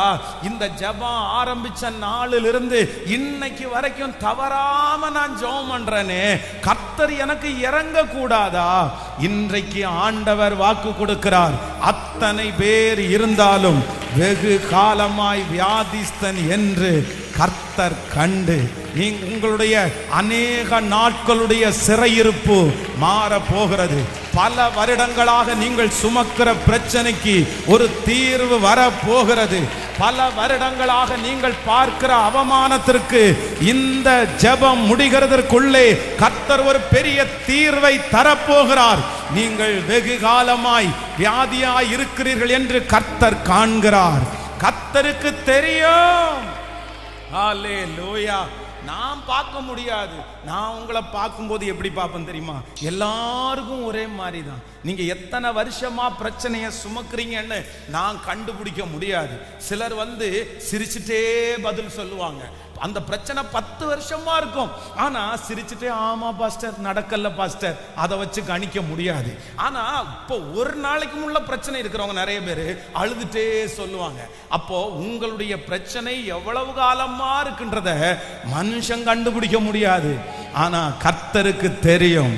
அவன் வெகு காலமாய் வியாதிஸ்தன் என்று கண்டு, நான் இந்த முழங்கால் ஜெபத்துல, இந்த 100 ஜெபத்தினுடைய 47 47வது நாள் பலிபீடத்திலிருந்து ஒரு வார்த்தை சொல்லுகிறேன். கர்த்தர் இப்ப சிலரை பார்க்கிறார். கர்த்தர் இப்ப சிலரை செலக்ட் பண்றாரு. யார தெரியுமா? வெகு காலமாய், பல நாட்களாக, பல மாதங்களாய், பல வருடங்களாய் ஒரு காரியத்திற்காக ஜெபித்து கொண்டிருக்கிறவர்களுக்கு இந்த ஜெபத்துல அற்புதம் நடக்கும். இந்த ஜெபத்துல அற்புதம் நடக்கும். நல்ல கைகளை தட்டி முழு பலத்தோடு. மனிதனோ முகத்தை பார்க்கிறான், கர்த்தரோ இருதயத்தை பார்க்கிறார். உங்களுடைய நெடுநாள் சிறையிருப்பு மாறும். நெடுநாட்களாய் நீங்கள் வடிக்கிற கண்ணீர் மாறும். நெடு நாட்களாய் நீங்கள் சுமக்கிற சுமைகளை ஆண்டவர் இறக்கி வைக்க போகிறார். வம்சாவளியாய் சிலர், இந்த ஜபத்தில் இருக்கிற சிலர் வம்சாவளியா சில பிரச்சனையை கடந்து வர்றீங்க. தாத்தா, பாட்டி, அம்மா, நானு வம்சாவளியாய் சுமந்து கொண்டு வருகிறீர்கள். பல வருடங்களாய் மாறாத போராட்டம், தலைமுறைகளாய் மாறாத போராட்டம். கர்த்தர் பார்க்கிறார். நெடு நாட்களாய் வியாதியாய் இருக்கிற அந்த மனிதர்களை கர்த்தர் பார்க்கிறார். ஹல்லேலூயா. கைகளை உயர்த்தி ஒரு ஹல்லேலூயா. பெங்களூர்ல ரொம்ப ஆச்சரியமான ஒரு சாட்சி. தகப்பன் தாய் 2 பேரும் மரிச்சு போறாங்க. ஒரே ஒரு வாலிப பையன், அவனுக்கு கீழே கிட்டத்தட்ட 6 பெண் பிள்ளைகள். 6 பெண் பிள்ளைகளையும் அம்மா அப்பா 2 பேரும் இந்த பையனுடைய கையில கொடுத்துட்டு 2 பேருமே இறந்துட்டாங்க. இப்ப அந்த பிள்ளைகளை இந்த மனுஷன் ஒரு மனுஷனுடைய சம்பளத்துல அந்த பிள்ளைகளை படிக்க வச்சு அந்த பிள்ளைகளை கல்யாணம் பண்ணி கொடுக்கணும். என்ன பண்றதுன்னே தெரியல. திடீர்னு இருக்கிற வேலை போயிருச்சு. அப்போ ஒரு ஸ்கூல்ல, பெங்களூர்ல இன்னைக்கும் அவங்க இருக்கிறாங்க, ஒரு ஸ்கூல்ல வாட்ச்மேன் வேலைக்காக ஒரு சின்ன பேப்பர் ஆட ஒன்ன பாக்குறாரு. அந்த பேப்பர்ல வாட்ச்மேன் வேலைக்கு ஆள் தேவை அப்படின்னு போட்டிருக்கு. அதுல ஸ்பெசிபிக்கா என்ன போட்டிருக்கு அப்படின்னு சொன்னா, இந்த வாட்ச்மேன் வேலையில செலக்ட் ஆகிறவர்களுக்கு காம்பவுண்டுக்குள்ளே தங்குறதற்கு நாங்க வீடு கொடுத்துருவோம் அப்படின்னு போட்டிருந்துச்சு. உடனே இந்த மனுஷன் அந்த பேப்பர் கட்டிங்க எடுத்து வச்சு ஜெபம் பண்ணி, அப்பா எனக்கு ஒரு வீடு கிடைச்சிச்சுன்னா அந்த வீட்டு வாடகை கம்மியாகும், இந்த வேலை எனக்கு கிடைச்சா நல்லா இருக்கும்னு ரொம்ப ஜெபம் பண்ணி அந்த ஸ்கூல்ல அந்த இன்டர்வியூக்காக போய் நின்னா கிட்டத்தட்ட 300 பேர் பக்கத்துல லைன்ல நின்று இருந்துக்காங்களாம். இவர் பார்த்த உடனே மனசே விட்டுட்டாராமா. லைனா நின்று இருக்கிறாங்களாமா அந்த வேலைக்கு. ஆண்டவரே, இத்தனை பேர் நின்றுட்டு இருக்கிற இடத்துல இவர் கடைசியா, இவர் சரி நம்ம போலான்னு போனா அத்தனை பேரையும் பார்த்து பிரமிச்சுட்டு, இத்தனை பேர் நிக்கிற இடத்துல எனக்கு எங்க வேலை கிடைக்கும் அப்படின்னு சொல்லி அந்த கிரவுண்ட்ல நின்று ஒரே ஒரு ஜெபம் பண்ணாராமா. என்ன ஜெபம் பண்ணாராமாண்ணா, ஆண்டவரே ஒண்ணு நான் உங்களிடத்துல கேட்கிறேன், என்னை விட கஷ்டப்படுற யாராவது ஒருத்தர் இந்த லைன்ல நின்னா இந்த வேலையை நீங்க அவங்களுக்கு கொடுங்க ஆண்டவரே.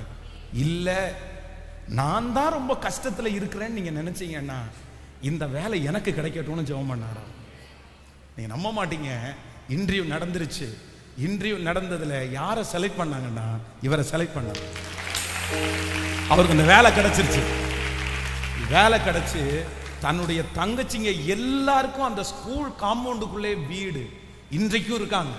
அந்த ஸ்கூல் காம்பவுண்டுக்குள்ளேயே 6 பெண் பிள்ளைகளுக்கும் அங்கேயே திருமண ஏற்பாடு, எல்லா காரியத்தையும் முடிச்சு அவரும் இன்னைக்கு ஃபேமிலியோட செட்டில் ஆகி கர்த்தர் அவரை கிருபையா கர்த்தர் வச்சிருக்கிறார்.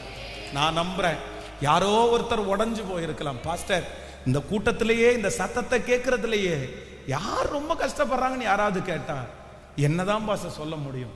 நான் ரொம்ப வெகு காலமாய் வியாதிஸ்தன், நான் ரொம்ப காலமா இந்த பாட அனுபவிச்சுட்டு இருக்கிறேன், நான் ரொம்ப நாளா இந்த சூழ்நிலைக்குள்ள நான் கடந்து வர்றேன். ஆனா ஆண்டவர் இருக்கிறதுனால தான் நான் பலமா இருக்கிறேன். கர்த்தர் என்ன பலப்படுத்துறாரு, கர்த்தர் என்ன திடப்படுத்துறாரு. ஆனா என் மனசு ஏங்குது, என்னைக்கு இது தீரும், என்னைக்கு இந்த கஷ்டம் தீரும், என்னைக்கு இந்த சூழ்நிலை சரியாகும். கர்த்தர் இன்னைக்கு உங்களுக்கு வாக்கு கொடுக்கிறார். கர்த்தர் ஒருத்தர் அற்புதத்திற்காக செலக்ட் பண்றாரு. யார? அவன் வெகு காலமாய் வியாதிஸ்தன் என்று கர்த்தர் கண்டு ஹல்லேலூயா. கைகளை மேல உயர்த்தி உங்க சிறுமையை கர்த்தர் பார்க்கிறார். லேயாள் அற்பமா எண்ணப்பட்டதை கர்த்தர் கண்டு அவள் கர்ப்பம் தரிக்கும்படி பண்ணினாள். லேயாள் அற்பமா எண்ணப்பட்டதை கர்த்தர் கண்டார். நீங்க அற்பமா எண்ணப்படுகிறத கர்த்தர் பார்க்காமல் இருப்பாரோ? ஹல்லேலூயா. நன்றி அப்பா, நன்றி. என் மகனே, இன்னும் பயம் உனக்கு, ஏன் நம்பிக்கை இல்லை? என் மகளே, இன்னும் பயம் உனக்கு, ஏன் நம்பிக்கை இல்லை? உன்னோடு அப்பா இருக்க உன் படகு மூழ்கிடுமோ? உன்னோடு அப்பா இருக்க உன் படகு மூழ்கிடுமோ? கரை சேர்த்திடுவா, கலங்காதே. கரை சேர்த்திடுவா, கலங்காதே. கரை சேர்த்திடுவா, கலங்காதே. கரை சேர்த்திடுவா, கலங்காதே. நீதியினால் ஸ்திரப்படுவா, கொடுமைக்கு நீ தூரமாவாய். நீதியினால் கொடுமைக்கு நீ தூரமாவா. திகிலுன்னை அணுகாது, பயமில்லா வாழ்வு உண்டு. சொல்லுங்க, திகிலுன்னை அணுகாது, பயமில்லா கைகளை மேல தட்டி கரை சேர்த்திடுவா. கலங்காதே, கரை சேர்த்திடுவா, கலங்காதே. என் மகனே, இன்னும் பயம் உனக்கு, ஏன் நம்பிக்கை இல்லை? என் மகளே, இன்னும் பயம் உனக்கு, ஏன் நம்பிக்கை இல்லை? உன்னோடு அப்பா இருக்க. மூழ்காது சிஸ்டர், பிரதர், மூழ்காது பிரதர். இல்ல, உங்களை விடுதலை ஆக்காம ஏசப்பா விட மாட்டாரு. மூழ்கிடுமோ, கரை சேர்த்திடுவா. கலங்காதே, கரை சேர்த்திடுவார், கலங்காதே. ஹalleluya, ஹalleluya. கர்த்தர் என்ன செலக்ட் பண்றார்? ஆமென். ஆண்டவருடைய செலக்ஷனை பாருங்க. அவன் வெகுகாலமாய் வியாதிஸ்தன் என்று கண்டு, ஒரு ஹாஸ்பிட்டல்ல நிறைய பேர் இந்த சத்தத்தை கேட்கறவங்க டாக்டர்ஸ் நிறைய பேர் இருக்கலாம். இப்போ ரொம்ப காலமா உங்க ஹாஸ்பிட்டல்ல ஒருத்தர் இருக்கிறாரு, 10 வருஷமா ட்ரீட்மெண்ட் பார்க்கிறாரு, அவருக்கு மூச்சு விட முடியல, அவர் இன்னும் கொஞ்ச நேரத்துல ஒரு மரண அவஸ்தையில இருக்காரு. திடீர்னு ஒரு வாலிப பையனை உள்ள கொண்டு வர்றாங்க. அந்த டாக்டர் எங்க ஓடுவாரு சொல்லுங்க? இந்த டாக்டர் எங்க ஓடுவார் தெரியுமா? இந்த மனுஷன் இவ்வளவு நாள் ட்ரீட்மெண்ட் பார்த்துட்டே இருக்கிறான், இது இனி தேருமா தேராதா, இது இனி சரியாகுமா சரியாகாதான்னு தெரியல, சரி இத்தனை நாள் பட்டீங்க, நீங்க இருங்க. நம்ம பொதுவா அப்படிதான் நினைப்போம். ஆனா ஆண்டவர் என்ன நினைக்கிறார் அப்படின்னு சொன்னா, இல்ல, உன்னை சுகப்படுத்தாம, உங்களை சுகப்படுத்தாம, உங்களுக்கு விடுதலை கொடுக்காம உங்க ஓட்டத்தை கர்த்தர் முடிக்க மாட்டார். இது தீர்க்க தரிசனமான வார்த்தை, தீர்க்க தரிசனமான வார்த்தை. இத்தனை நாளும் காத்திருந்த நீங்க வெட்கப்பட்டு போயிருவீங்களா? இவ்வளவு நாளும் காக்க வச்சுட்டு கர்த்தர் உங்களை கைவிடுவாரா? கைவிட மாட்டார். இவ்வளவு நாளும் காக்க வச்ச கர்த்தர், இதுவரையிலும் உங்களை காத்திருக்க பண்ணின கர்த்தர் நன்மையை செய்யாம எப்படி விடுவாரு? ஜெபம் பண்ணுங்க, விட மாட்டீங்க. சொல்லுங்க சொல்லுங்க, இவ்வளவு நாள் என்ன காத்திருக்க வச்சுட்டு அது எப்படி வெட்கப்படுத்துவாரு? அது எப்படி அவமானப்படுத்துவாரு? அது எப்படி அமைதியா போவாரு? கர்த்தருக்கு காத்திருக்கிறவர்களோ புது பலன் அடைந்து செட்டைகளை அடித்து உயரே உயரே ஆதாரம் கோதாராமா லேராதா. கர்த்தருடைய ஒரு பெரிய அபிஷேகம், பெரிய மகிமை சிலர் மேல இறங்குது, சிலர் மேல அந்த பவர் இறங்கி வருது. கர்த்தருடைய நிழல், கர்த்தருடைய கரம் அப்படியே வைக்கப்பட்டு நீங்கள் வெகுகாலமாய் படுகிற அந்த அவஸ்தையில் இருந்து இப்போ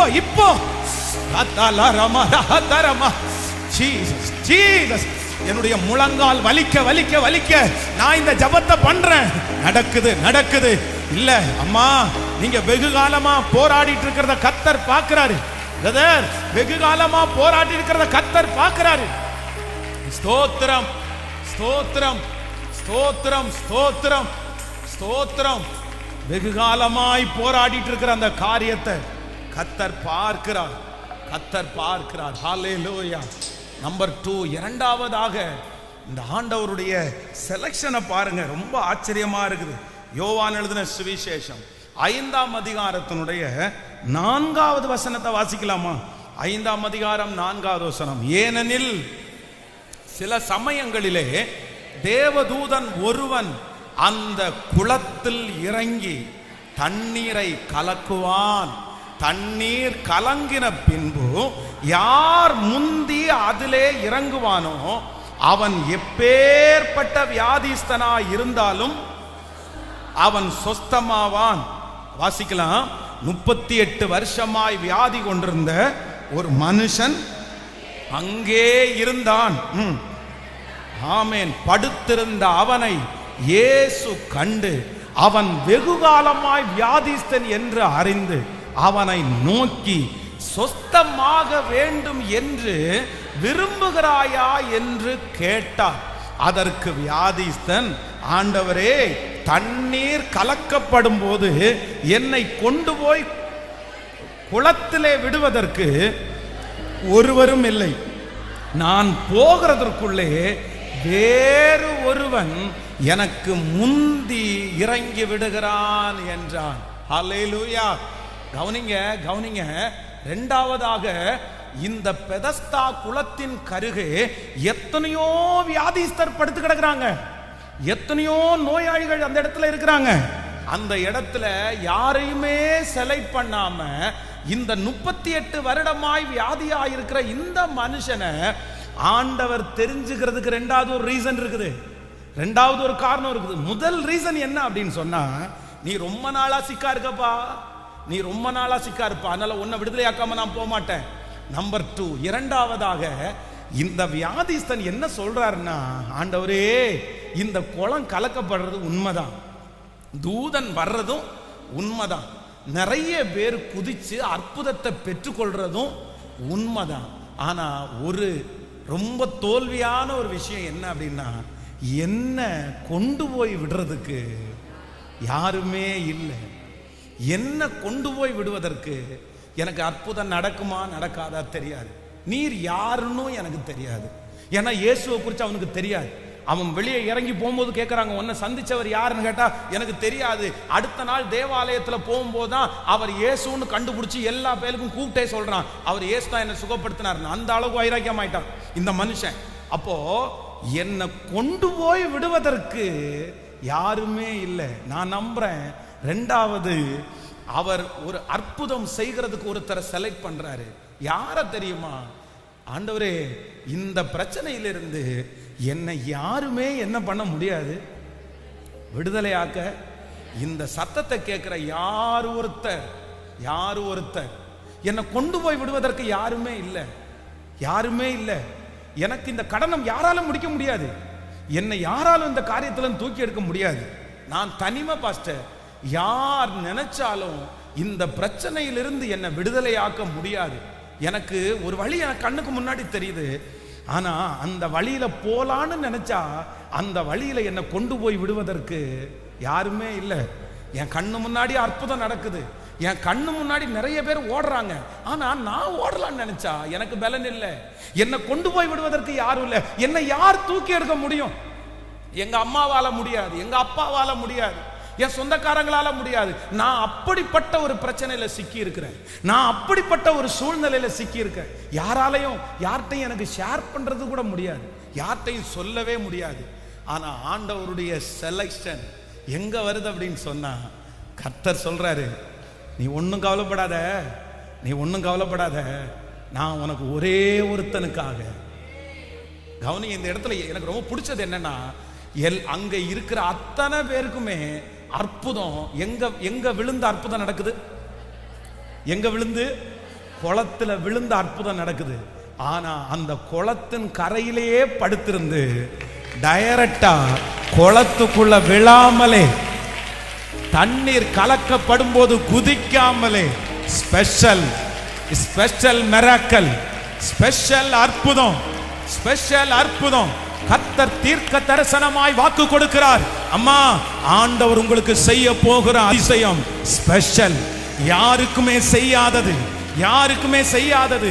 அவர்கள் அந்த அற்புதத்தை பெற்றுக் கொள்ளுகிறதற்கு ஒரு வரைமுறை இருக்குது, அவர்களுக்கு ஒரு ஸ்டெப் இருக்குது, அவர்களுக்கு ஒரு ப்ரொசீஜர் இருக்குது, அவர்களுக்கு ஒரு படிப்பினை இருக்கிறது, அவர்களுக்கு ஒரு லைன் இருக்குது. அவங்க இந்த படி எடுத்து வச்சு அந்த சிகரத்தை அடைஞ்சிருக்கலாம். ஆனா நான் நம்புறேன், உங்களையும் என்னையும் ஆசீர்வதிக்கணும்னா த நியூ வே, புது வழி கைகளை தட்டி ஆமோதிக்கும் போதே அந்த இடத்திற்கு போகாமலே, அந்த சூழ்நிலைக்குள்ளே போகாமலே எனக்கு அற்புதத்தை தருகிறதற்கு கர்த்தருக்கு லேசான காரியம். அந்த கடனை வாங்காமலே என்னை உயர்த்துறதுக்கு கர்த்தருக்கு லேசான காரியம். எனக்கு அந்த காரியம் தகுதி எதுவுமே இல்லாமலே எனக்கு அந்த அற்புதம் செய்வது கர்த்தருக்கு. ஹalleluya. காற்றை நாம் காண மாட்டோம், மழையை பார்க்க மாட்டோம். காற்றை நாம் காண மாட்டோம், மழையை பார்க்க மாட்டோம். வாய்க்கால்கள் நிரப்பப்படும், இன்று வாய்க்கால்கள் நிரப்பப்படும். இயேசுவின் பிள்ளைகள் நாங்கள் எப்போதும் மகிழ்ந்திருப்போம். பாடும் இயேசுவின் பிள்ளைகளே, எப்போதும் மகிழ்ந்திருங்கள். இயேசுவின் பிள்ளைகள் நாங்கள் எப்போதும் மகிழ்ந்திருப்போம். இயேசுவின் பிள்ளைகளே, எப்போதும் மகிழ்ந்திருங்கள். நினைப்பதற்கும் வேண்டுவதற்கும் அதிகமாய் செய்திடுவார். நினைப்பதற்கும் வேண்டுவதற்கும் அதிகமாய் செய்திடுவார்.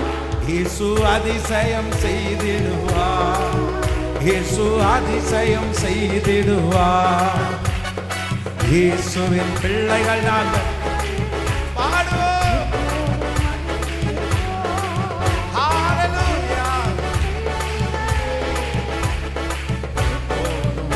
மகிழ்ந்திருங்கள். ஹல்லேலூயா. ஆண்டவர் என்ன செலக்ட் பண்ண போறாரு? ஏன் அப்படின்னா எனக்கு தான் என்ன இல்லை, எனக்கு தான் என்ன இல்லை, எந்த வழியுமே இல்லை, எனக்கு தான் யாருமே இல்லை, எனக்கு தான் சப்போர்ட் பண்றதுக்கு யாரும் இல்லை, எனக்கு தான் படிப்பு எதுவுமே இல்லை, எனக்கு தான் தூக்கி விடுறதுக்கு ஆளே இல்லை.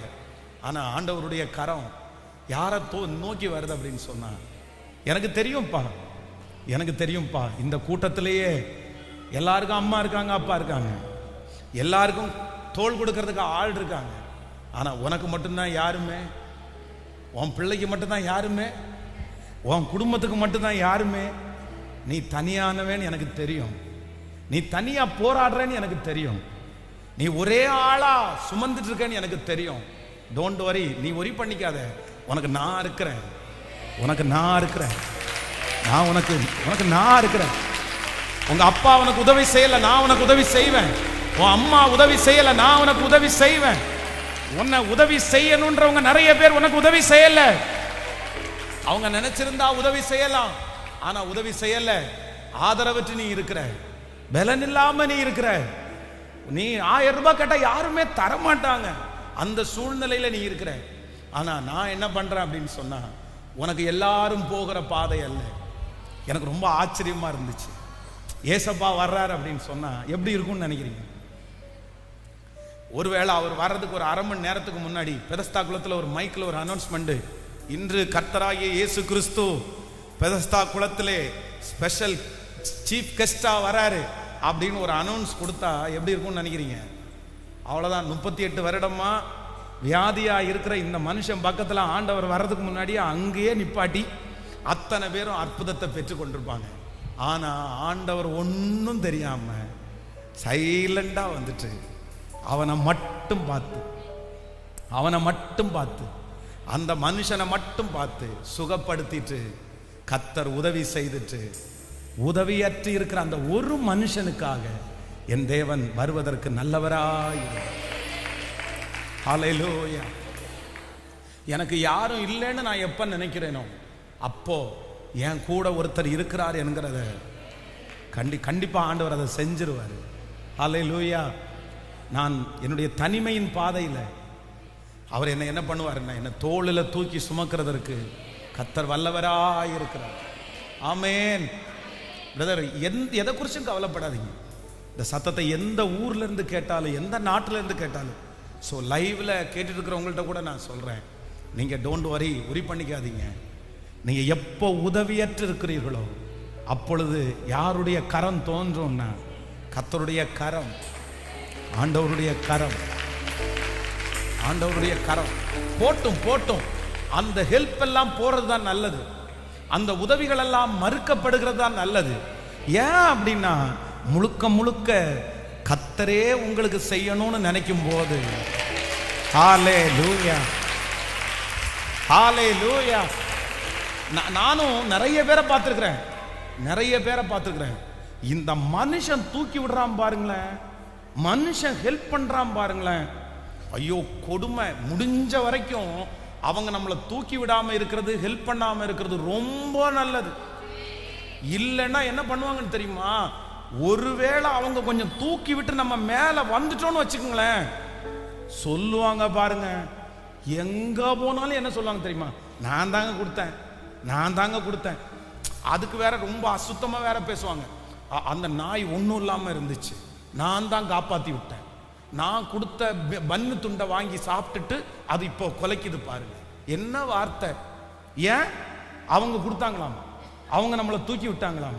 ஆண்டவருடைய பிள்ளைகளை, இன்றைக்கு இந்த முழங்கால் யுத்தத்தில் இந்த 47 டேல யாராவது உங்களுக்கு செய்யலையா, நீங்க கவலையப்படாதீங்க, நீங்க போய் நிக்காதீங்க, நீங்க எதிர்பார்க்காதீங்க. நான் என்ன நம்புறேன் அப்படின்னா, ஆண்டவரே செய்வார். 38 வருடமாய் வியாதியா இருக்கிற மனுஷனுக்கு, 38 வருஷமா வியாதியா இருக்கிறவன், அவனும் ஒரு அம்மாவுடைய வயிற்றுல பிறந்தவன் தானே. அவனும் ஒரு அம்மாவுடைய வயிற்றுல பிறந்தவன் தானங்க. அவனுக்கும் ஒரு அப்பான்னு ஒருத்தர் இருக்கணும்ல. அவனுக்கும் கூட பிறந்தவங்கன்னு ஒருத்தங்க இருக்கணும்ல. சொந்தக்காரங்கன்னு 10 பேர் இருக்கணும்ல. இன்னைக்கு யாருமே இல்ல. எல்லாருமே அவனை விட்டுட்டாங்கல்ல. எல்லாருமே அவனை விட்டது தெரிஞ்சதுனாலதான் அவனை கர்த்தர் கையில எடுத்தாரு. கர்த்தர் கையில எடுத்தாரு. உங்களை எல்லாருமே விட்டாங்கன்னு தெரிஞ்ச உடனே உங்களை கையில எடுக்கிற ஒரு கர்த்தர் இருக்கிறார். உங்களை கையில எடுக்கிற ஒரு கர்த்தர் இருக்கிறார். அவர் வளர்த்துவார். அவர் ஆதரிக்கிறதற்கு கர்த்தர் வல்லவராய் இருக்கிறார். கைகளை அசைத்து ஆமென். சோ நம்பர் 3, மூன்றாவதாக ஒரு காரியத்தை கூட சொல்லி உங்களுக்காக ஜெபிக்க போறேன். 5ஆம் அதிகாரத்தினுடைய 9வது வசனத்தை வாசிக்கலாமா? 5ஆம் அதிகாரம் 9வது வசனத்தை வாசிக்கலாம். உடனே ஆமென், அந்த மனுஷன் சொஸ்தமாகி தன் படுக்கையை எடுத்துக்கொண்டு நடந்து போனான். அந்த நாள் ஓய்வு நாளாயிருந்தது. அதனால் ஆமென், யூதர்கள் குணமாக்கப்பட்டவனை நோக்கி, இது ஓய்வு நாளாய் இருக்கிறதே, படுக்கையை எடுத்துக்கொண்டு போகிறது உனக்கு ஹலோ என்ன இல்லையாமோ? ஏன் ஆண்டவர் இவனை செலக்ட் பண்ணாரு? எதுக்கு இந்த மனுஷனை செலக்ட் பண்ணாரு? நான் நம்புறேன் இங்க ஒண்ணு நடக்குது. ஆண்டவர் போய் அற்புதம் செய்கிற அந்த நாள் என்ன நாளா இருந்துச்சு அப்படின்னா, ஓய்வு நாளா இருந்துச்சு. அந்த ஓய்வு நாள் எல்லாரும் என்ன பண்றாங்கன்னா, அந்த பெதஸ்தா குளத்துல இருக்கிற எல்லாருக்கும் ஒரு நாள் ரெஸ்ட் டைம். அது என்னைக்கு? ஓய்வு நாள். ஏன் அப்படின்னா, மோசையினுடைய நியாயப்பிரமாணத்துல ஓய்வு நாள்ல யாருமே எந்த வேலையும் செய்யக்கூடாது. விறகு பொறுக்கினா கூட அவ்வளவுதான், சாவுதான். அந்த மாதிரி ஒரு கண்டிஷன் இருக்குது. இப்போ பெதஸ்தா குளத்திலே கலக்க வருகிற தூதன் ஓய்வு நாளுக்கு வரமாட்டார். அதனால எல்லாரும் என்ன பண்ணிருக்கிறாங்கன்னா, இப்ப பொதுவாகவே ஒரு ஹாஸ்பிட்டல்ல பாருங்களேன், இல்லைன்னா ஒரு இடத்துல போய் பார்த்தோம்னா, அந்த இடத்துல இந்த மாதிரி நோயாளியா இருக்கிறவங்க டாக்டர் வரலன்னா உடனே என்ன பண்ணுவாங்க? பக்கத்துல எல்லாம் பேசிட்டு கதை சொல்லிட்டு, எப்படி இங்க வந்தீங்க, என்ன பண்ணீங்க, இதெல்லாம் பேசிட்டே இருப்பாங்க. ஏன்னா அன்னைக்கு என்ன டைம்? Rest time. அன்னைக்கு என்ன நடக்காது? அற்புதம் நடக்காது. ஆனா கர்த்தர் எந்த நாளில் அற்புதம் நடக்காதுன்னு சொன்னாங்களோ அந்த நாளில் சுத்தி இருக்கிறவங்க நிறைய பேரு இந்த மனுஷனை என்ன பார்த்துட்டு இருக்காங்க அப்படின்னு சொன்னா, இவனுக்கு அற்புதம் கண்டிப்பா நடக்காது. இவனுக்கு அற்புதம் நடக்காது. இவன் எத்தனை வருஷமா படுத்து கிடக்க போறான்? எத்தனை வருஷமா தெரியலப்பா, எத்தனை வருஷம் இருக்க போறான்னு ஒருத்தர் கிண்டல் பண்ணிருக்கலாம். என்ன கிண்டல் பண்ணிருக்கலாம்னா, உலகமே அழிஞ்சாலும் இவன் சுகப்படுத்து போறதுன்றது சொல்லுங்க, இது நடக்காத காரியம். ஆனா என் ஆண்டவர் என்ன பண்றாரு அப்படின்னா, அவனுக்காக யாருக்குமே அற்புதம் நடக்காத ஒரு நாளை அந்த மனுஷனுக்கு தெரிந்து கொண்டு ஓய்வு நாளில் கர்த்தர் அவனுக்கு அற்புதம் செய்யும்படியாய் கர்த்தர் தெரிந்து கொண்டார். நான் நம்புறேன் ஆண்டவர் ஒரு கூட்டத்தை செலக்ட் பண்றாரு. உங்க கண்ணுக்கு முன்னாடி எத்தனை பேர் இவங்களுக்கு இது நடக்காதுன்னு சொல்றாங்களோ, இந்த காரியத்துல இவங்க முடிஞ்சிட்டாங்கன்னு சொல்றாங்களோ, இதுல எழும்புறதுக்கு கஷ்டம்னு சொல்றாங்களோ, இவங்க விடுதலை ஆகிறது அது நடக்காதுன்னு சொல்றாங்களோ, கர்த்தர் வாக்கு கொடுக்கிறார். அவர்கள் கண்களுக்கு முன்பாகவே ஒரு ஸ்பெஷல் டே ஒன்ன உங்களுக்காக நியமிச்சு, ஸ்பெஷல் டே ஒன்ன உங்களுக்கு நியமிச்சு, எல்லாரும் பார்க்கிற அளவிற்கு, எல்லாரும் பிரமிக்கிற அளவிற்கு அவங்க கண்ணுக்கு முன்னாடி அற்புதமே கொடுக்க முடியாத ஒரு நாளில் கர்த்தர் அற்புதத்தை செய்வேன் என்று கர்த்தர் வாக்கு கொடுக்கிறார். நம்புறவங்க கரங்களை தட்டி கர்த்தரை முழு பலத்தோடு ஹல்லேலூயா. அந்த ஆண்டவர் தான் வாக்கு கொடுக்கிறார். நான் உங்களை தெரிந்து கொண்டேன், நான் உங்களை தெரிந்து கொண்டேன். You are selected. நீங்க செலக்ட் ஆயிட்டீங்க. இந்த ஜெபத்தில் இருக்கிற நம்ம செலக்ட் ஆயிட்டோம். எத்தனை பேர் ஆமோதிக்கிறீங்க? ஹல்லேலூயா, thank you Jesus. சொல்லுங்க, இந்த வார்த்தையை நான் நம்புறேன், இந்த வார்த்தையை நான் விசுவாசிக்கிறேன் ஆண்டவரே, இந்த வார்த்தையை நான் விசுவாசிக்கிறேன், இந்த வார்த்தையை நான் விசுவாசிக்கிறேன். அந்த ஒரு மனுஷனுக்காக தேடி போன ஆண்டவர், அந்த ஒரு மனுஷனை செலக்ட் பண்ண ஆண்டவர், இன்றைக்கு என்ன செலக்ட் பண்றதுக்காக இங்க கர்த்தர் கடந்து வந்திருக்கிறார். நீங்க இருக்கிற இடத்துல உங்களை செலக்ட் பண்றதற்கு அந்த ஆண்டவர் கடந்து வந்திருக்கிறார். ஆமென். சோ 3 காரியத்தை ஆண்டவர் பேசினார். இந்த மனுஷனை ஆண்டவர் செலக்ட் பண்றதற்கு 3 காரணம் இருந்துச்சு. ஒன்று, அவன் வெகு காலமாய் இந்த பிரச்சனை ரொம்ப நாளா இருக்கின்றத பார்த்த உடனே கர்த்தர் சொல்றார், உங்களுக்கு தான் ஃபர்ஸ்ட் அற்புதம்.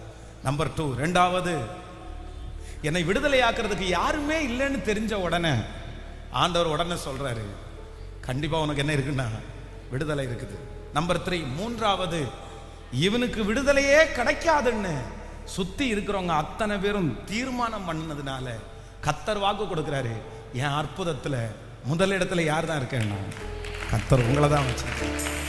ஹல்லேலூயா.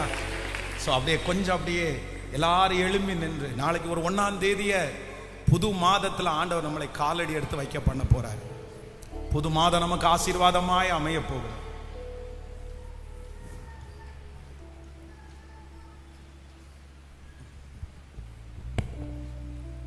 Thank you Jesus. Thank you Jesus. Hallelujah. Thank you Jesus. Hallelujah. நம்மை அழைத்தவர் உண்மையுள்ளவர். நம்மளை அழைத்தவர் உண்மையுள்ளவர். நீங்கள் என்னை தெரிந்து கொள்ளவில்லை, நான் உங்களை தெரிந்து கொண்டேன் என்று கர்த்தர் வாக்கு கொடுத்தார். Hallelujah. You are selected. நம்முடைய ஃபேமிலியில ஆண்டவர் நம்மை தெரிந்து கொண்டிருக்கிறார். நம்முடைய குடும்பத்தில் ஆண்டவர் நம்மை தெரிந்து கொண்டிருக்கிறார். அதனால தான் இந்த சத்தத்தை நீங்க கேட்டுட்டு இருக்கிறீங்க. அதனால தான் ஆண்டவர் இந்த ஜெபத்தில் உங்களை கலந்து கொள்ள பண்ணி இருக்கிறார். ஆமென். ஆண்டவருக்கு நன்றி சொல்ல போறோம். கோடி நன்றி ஆண்டவரே, எங்களை நீங்க தெரிஞ்சுக்கிட்டதற்காக நன்றி. நீங்க ஒருத்தர் மாத்திரம் உங்க குடும்பத்தில் ஆண்டவருக்கு ரொம்ப பிரியமானவங்களா தெரிஞ்சுங்க. ஹல்லேலூயா. ஏன் அப்படின்னு தெரியல, ஆனா ஆண்டவர் உங்க மேல வச்சிருக்கிற திட்டமே வேற. கர்த்தர் அதான் ஆரம்பத்திலிருந்து கர்த்தர் பேசிட்டே இருக்கிறாரு, மகனே உனக்கு இங்க என்ன வேலை, மகளே உனக்கு இங்க என்ன வேலை, ஏன்னா நான் உன்னை ஒரு பெரிய காரியத்திற்காக உன்னை நம்புறேன்னு கர்த்தர் வாக்கு கொடுக்கிறார். ஓ ஹல்லேலூயா. என்னை விட எத்தனை பேர் நல்லவங்க இருந்தாலும் என்ன மட்டும் அவர் தெரிந்து கொண்ட அவருடைய தயவு எவ்வளவு பெரியது, அவருடைய தயவு எவ்வளவு பெரியது, அவருடைய தயவு எவ்வளவு பெரியது. கர்த்தர் நல்லவர். உங்களோட அவர் இருக்கும்போது உங்க படகு மூழ்கி போவது இல்லை. இந்த 3 காரியத்திற்காக திரும்ப ஒரு விஷயம் சொல்லி உங்க எல்லாரையும் ஜெபித்து நான் அனுப்ப ஆசைப்படுறேன். நாளைக்கு காலையில் 5 மணிக்கு நமக்கு வாக்குத்தத்த ஆராதனை இருக்குது. கர்த்தர் ஒரு புதிய மாதத்தை நமக்கு கர்த்தர் தரப்போறாரு. நெக்ஸ்ட் மந்த் உங்களுக்கு ரொம்ப பிளஸ்ஸடா மாற போகுது. ஆமென். இந்த வருஷத்தினுடைய முடிவை ஆண்டவர் நமக்கு ஆசீர்வாதமா கர்த்தர் மாற்ற போறார். அடுத்து இருக்கிற அந்த 1 மாசத்துல ஆண்டவர் நிறைய வார்த்தைகளை நமக்கு தரப்போறாரு. நம்மை குறித்த ஆண்டவர் வெளிப்படுத்த போறார். ஹல்லேலூயா. So number 1, முதலாவது கர்த்தருடைய செலக்ஷன், ஆண்டவருடைய செலக்ஷன். நம்பர் 1 சொல்லுங்க, முதல் செலக்ஷன் என்ன அப்படின்னு சொன்னா, எதுக்காக ஆண்டவர் செலக்ட் பண்ணாராமா? வெகு காலமாய் வியாதிஸ்தன் என்று கர்த்தர் கண்டு. சோ யாரோ ஒருத்தர் இந்த சத்தத்தை கேட்கிறவர், பாஸ்டர் இந்த வார்த்தை எனக்காக தான் பாஸ்டர். எங்க அப்பா இந்த பிரச்சனையை சந்திச்சாரு, எங்க முன்னோர்கள் இந்த பிரச்சனையை சந்திச்சாங்க, இப்ப நானும் இந்த பிரச்சனையை சந்திச்சிட்டு இருக்கிறேன். நான் ரொம்ப நாளா ஒரு பிரச்சனைக்காக நான் போராடிட்டே இருக்கிறேன். சில வருஷங்களா என் வாழ்க்கையில் இந்த காரியம் நடக்கவே இல்லை, தட்டிட்டே போகுது பாஸ்டர், எனக்கு ரொம்ப லேட் ஆயிட்டே இருக்குது, நான் ரொம்ப லேட் அப்படின்னு நான் ஃபீல் பண்றேன். எனக்கு ஒரு அற்புதத்தை ஆண்டவர் செய்யணும்னு சொல்றவங்க உங்க வலது கரத்தை மேல உயர்த்தி தேங்க்யூ ஜீசஸ். அவங்க மட்டும் வெகு காலமாய் நான் ரொம்ப நாளா இதற்காக நான் ஜெபம் பண்ணிட்டு இருக்கிறேன். சில மாதங்களாகவே இதற்காக ஜெபம் பண்ணிட்டு இருக்கிறேன். இது இத்தனை மாதம் எனக்கு இது ஒரு ஃபாஸ்டிங் பிரேயர். இதுக்கு முன்னாடி எத்தனையோ ஃபாஸ்டிங் பிரேயர்ல நான் ஜெபிச்சிட்டேன். ஆமென். Thank you Jesus. கர்த்தர் ஒரு அற்புதம் செய்வாராக. தகப்பனே உம்முடைய பிள்ளைகளுக்காக நான் ஜெபிக்கிறேன். இப்பொழுது நீர் பேசின இந்த வார்த்தைகளுக்காக ஸ்தோத்திரம். நீர் பேசின இந்த வார்த்தைகளுக்காக ஸ்தோத்திரம். அவன் வெகு காலமாய் வியாதிஸ்தன் என்று கண்டு நீங்க அவனை தேடி போனீங்க. நீங்க ஒரு அற்புதத்தை செஞ்சீங்க.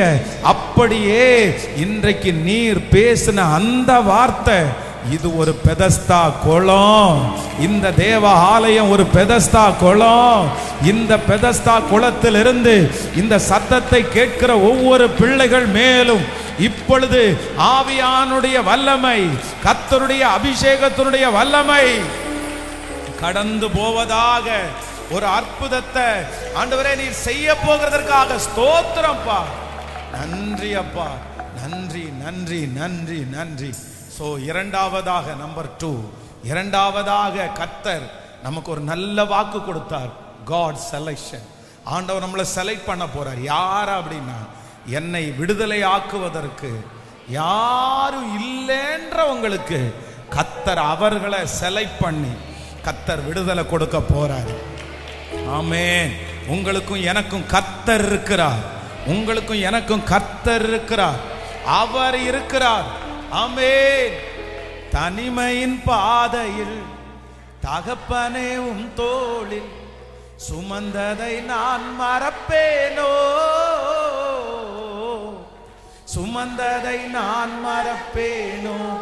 பாடோ. தனிமையின் பாதையில் தகப்பனே உம் தோளில் சுமந்ததை நான் மறப்பேனோ,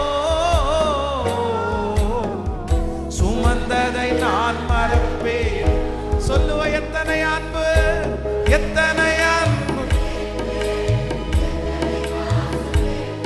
சொல்லு.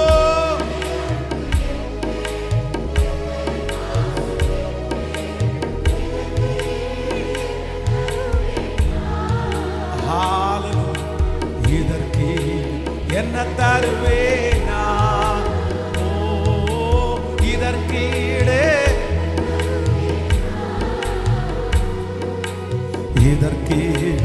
என்ன தருவேனா.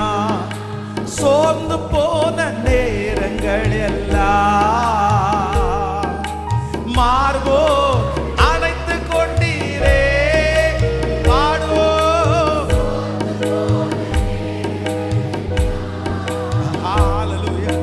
மார்போடு கண்ணீரை கணக்கில் வைத்தீரே, ஆறுதல் எனக்கு தந்தீரே அப்பா. கண்ணீரை கணக்கில் வைத்தீரே, ஆறுதல் எனக்கு தந்தீரே. சொல்லுவோம் கைகளை மேல தட்டி, எத்தனை அன்பு என்பேன், எத்தனை பாசம் என்பேன், எத்தனை அன்பு என்பேன். இதற்கீடு என்ன தருவேனா, இதற்கீடு என்ன தருவேனா. சொல்லுங்க.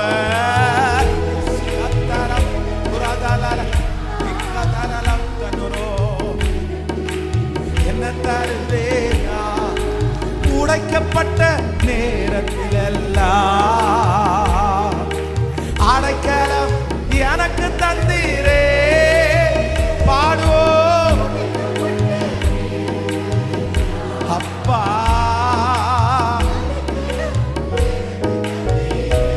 ஓ தடுமாறும் வேளையில் எல்லாம் தகப்பனை போல் சுமந்து சென்றீரே கேசவா. தடுமாறும் வேளையில் எல்லாம் தகப்பனை போல் சுமந்து சென்றீரே. கைகளை மேல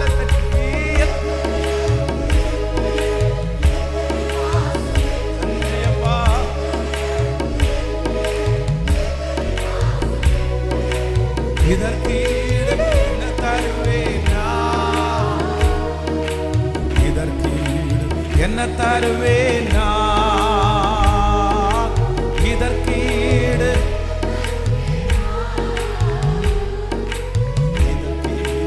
என்ன தருவேன் நான்? தனிமையின் பாதை தகப்பனே உன் தோளில் சுமந்ததை நான் மறப்பேனோ?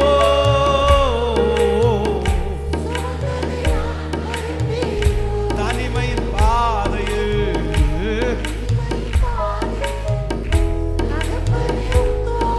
அந்த நல்லவர்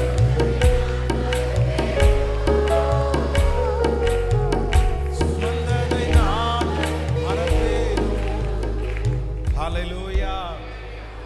என் பிள்ளைக்கு யாருமே இல்லைன்னு நீங்க நினைக்கிறீங்களா? கர்த்தருடைய செலக்ஷன் யாரு மேல அப்படின்னா உங்க பிள்ளைங்க மேல, உங்க பிள்ளைங்க மேல. ஆமென். Thank you Jesus. ஆண்டவரே, என்னை குளத்துல கொண்டு போய் விடுவதற்கு யாரும் இல்லை, ஆனா எனக்கு போறதுக்கும் நிறைய பேருடைய வாழ்க்கை இந்த ரெண்டு விஷயத்துல இருக்கலாம். ஒண்ணு, எனக்கு யாருமே இல்லை ஆண்டவரே. இன்னொன்னு, என்னால முடியல ஆண்டவரே.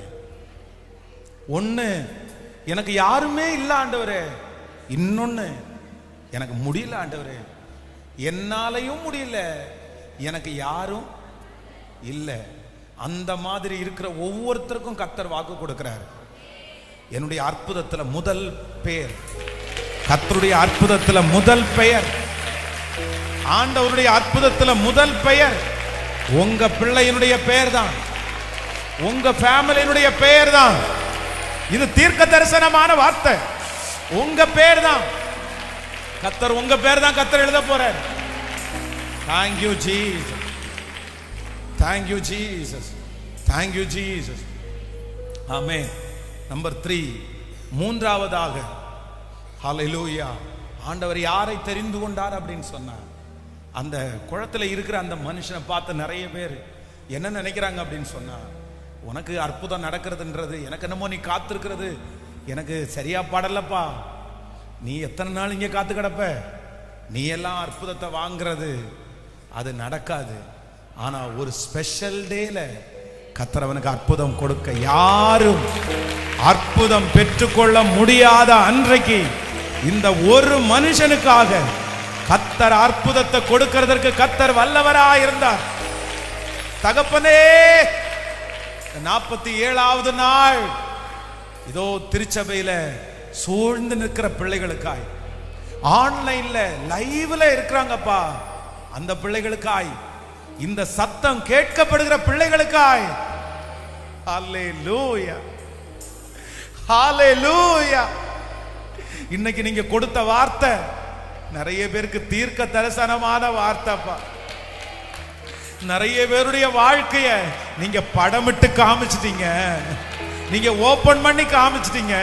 நாங்க வெளியில சொல்லல, ஆனா இந்த நிலைமையில தான் நாங்க கடந்து வர்றோம்னு எங்களை பார்த்து இன்னைக்கு ஒரு அற்புதத்தை எங்க பிள்ளைகளுக்கு நீர் செய்ய போகிறதற்காக ஸ்தோத்திரம். நன்றி அப்பா, நன்றி அப்பா. உம்முடைய பிள்ளைகள் ஒவ்வொருவரையும் ஆசீர்வதிக்கும். 50வது நாள் அந்த முடிக்கும் போது ஒரு மகிமையை நாங்க பார்க்கணும் ஐயா, பார்க்கணும் ஐயா. ஏசப்பா, ஆலயத்திற்காக வாங்கப்பட்ட அந்த மீதியின் தொகையை கொடுத்து முடிக்கிறதற்கு ஒரு அற்புதத்தை எங்களுக்கு நீர் செய்யணும் ஆண்டவரே. ஒரு அதிசயத்தை நாங்க எங்க கண்கள்ல பார்க்கட்டும்பா. உங்க பாதத்தை முத்தம் செய்கிறோம். உங்க பிள்ளைகள் எல்லாரையும் உங்களுடைய ஊழியக்காரனாகிய நான் ஆசீர்வதிக்கிறேன். தொடர்ந்து இந்த ஜெபம் முடிகிற வரைக்கும் உங்க மகிமை எங்களை தாங்கி நடத்தட்டும்.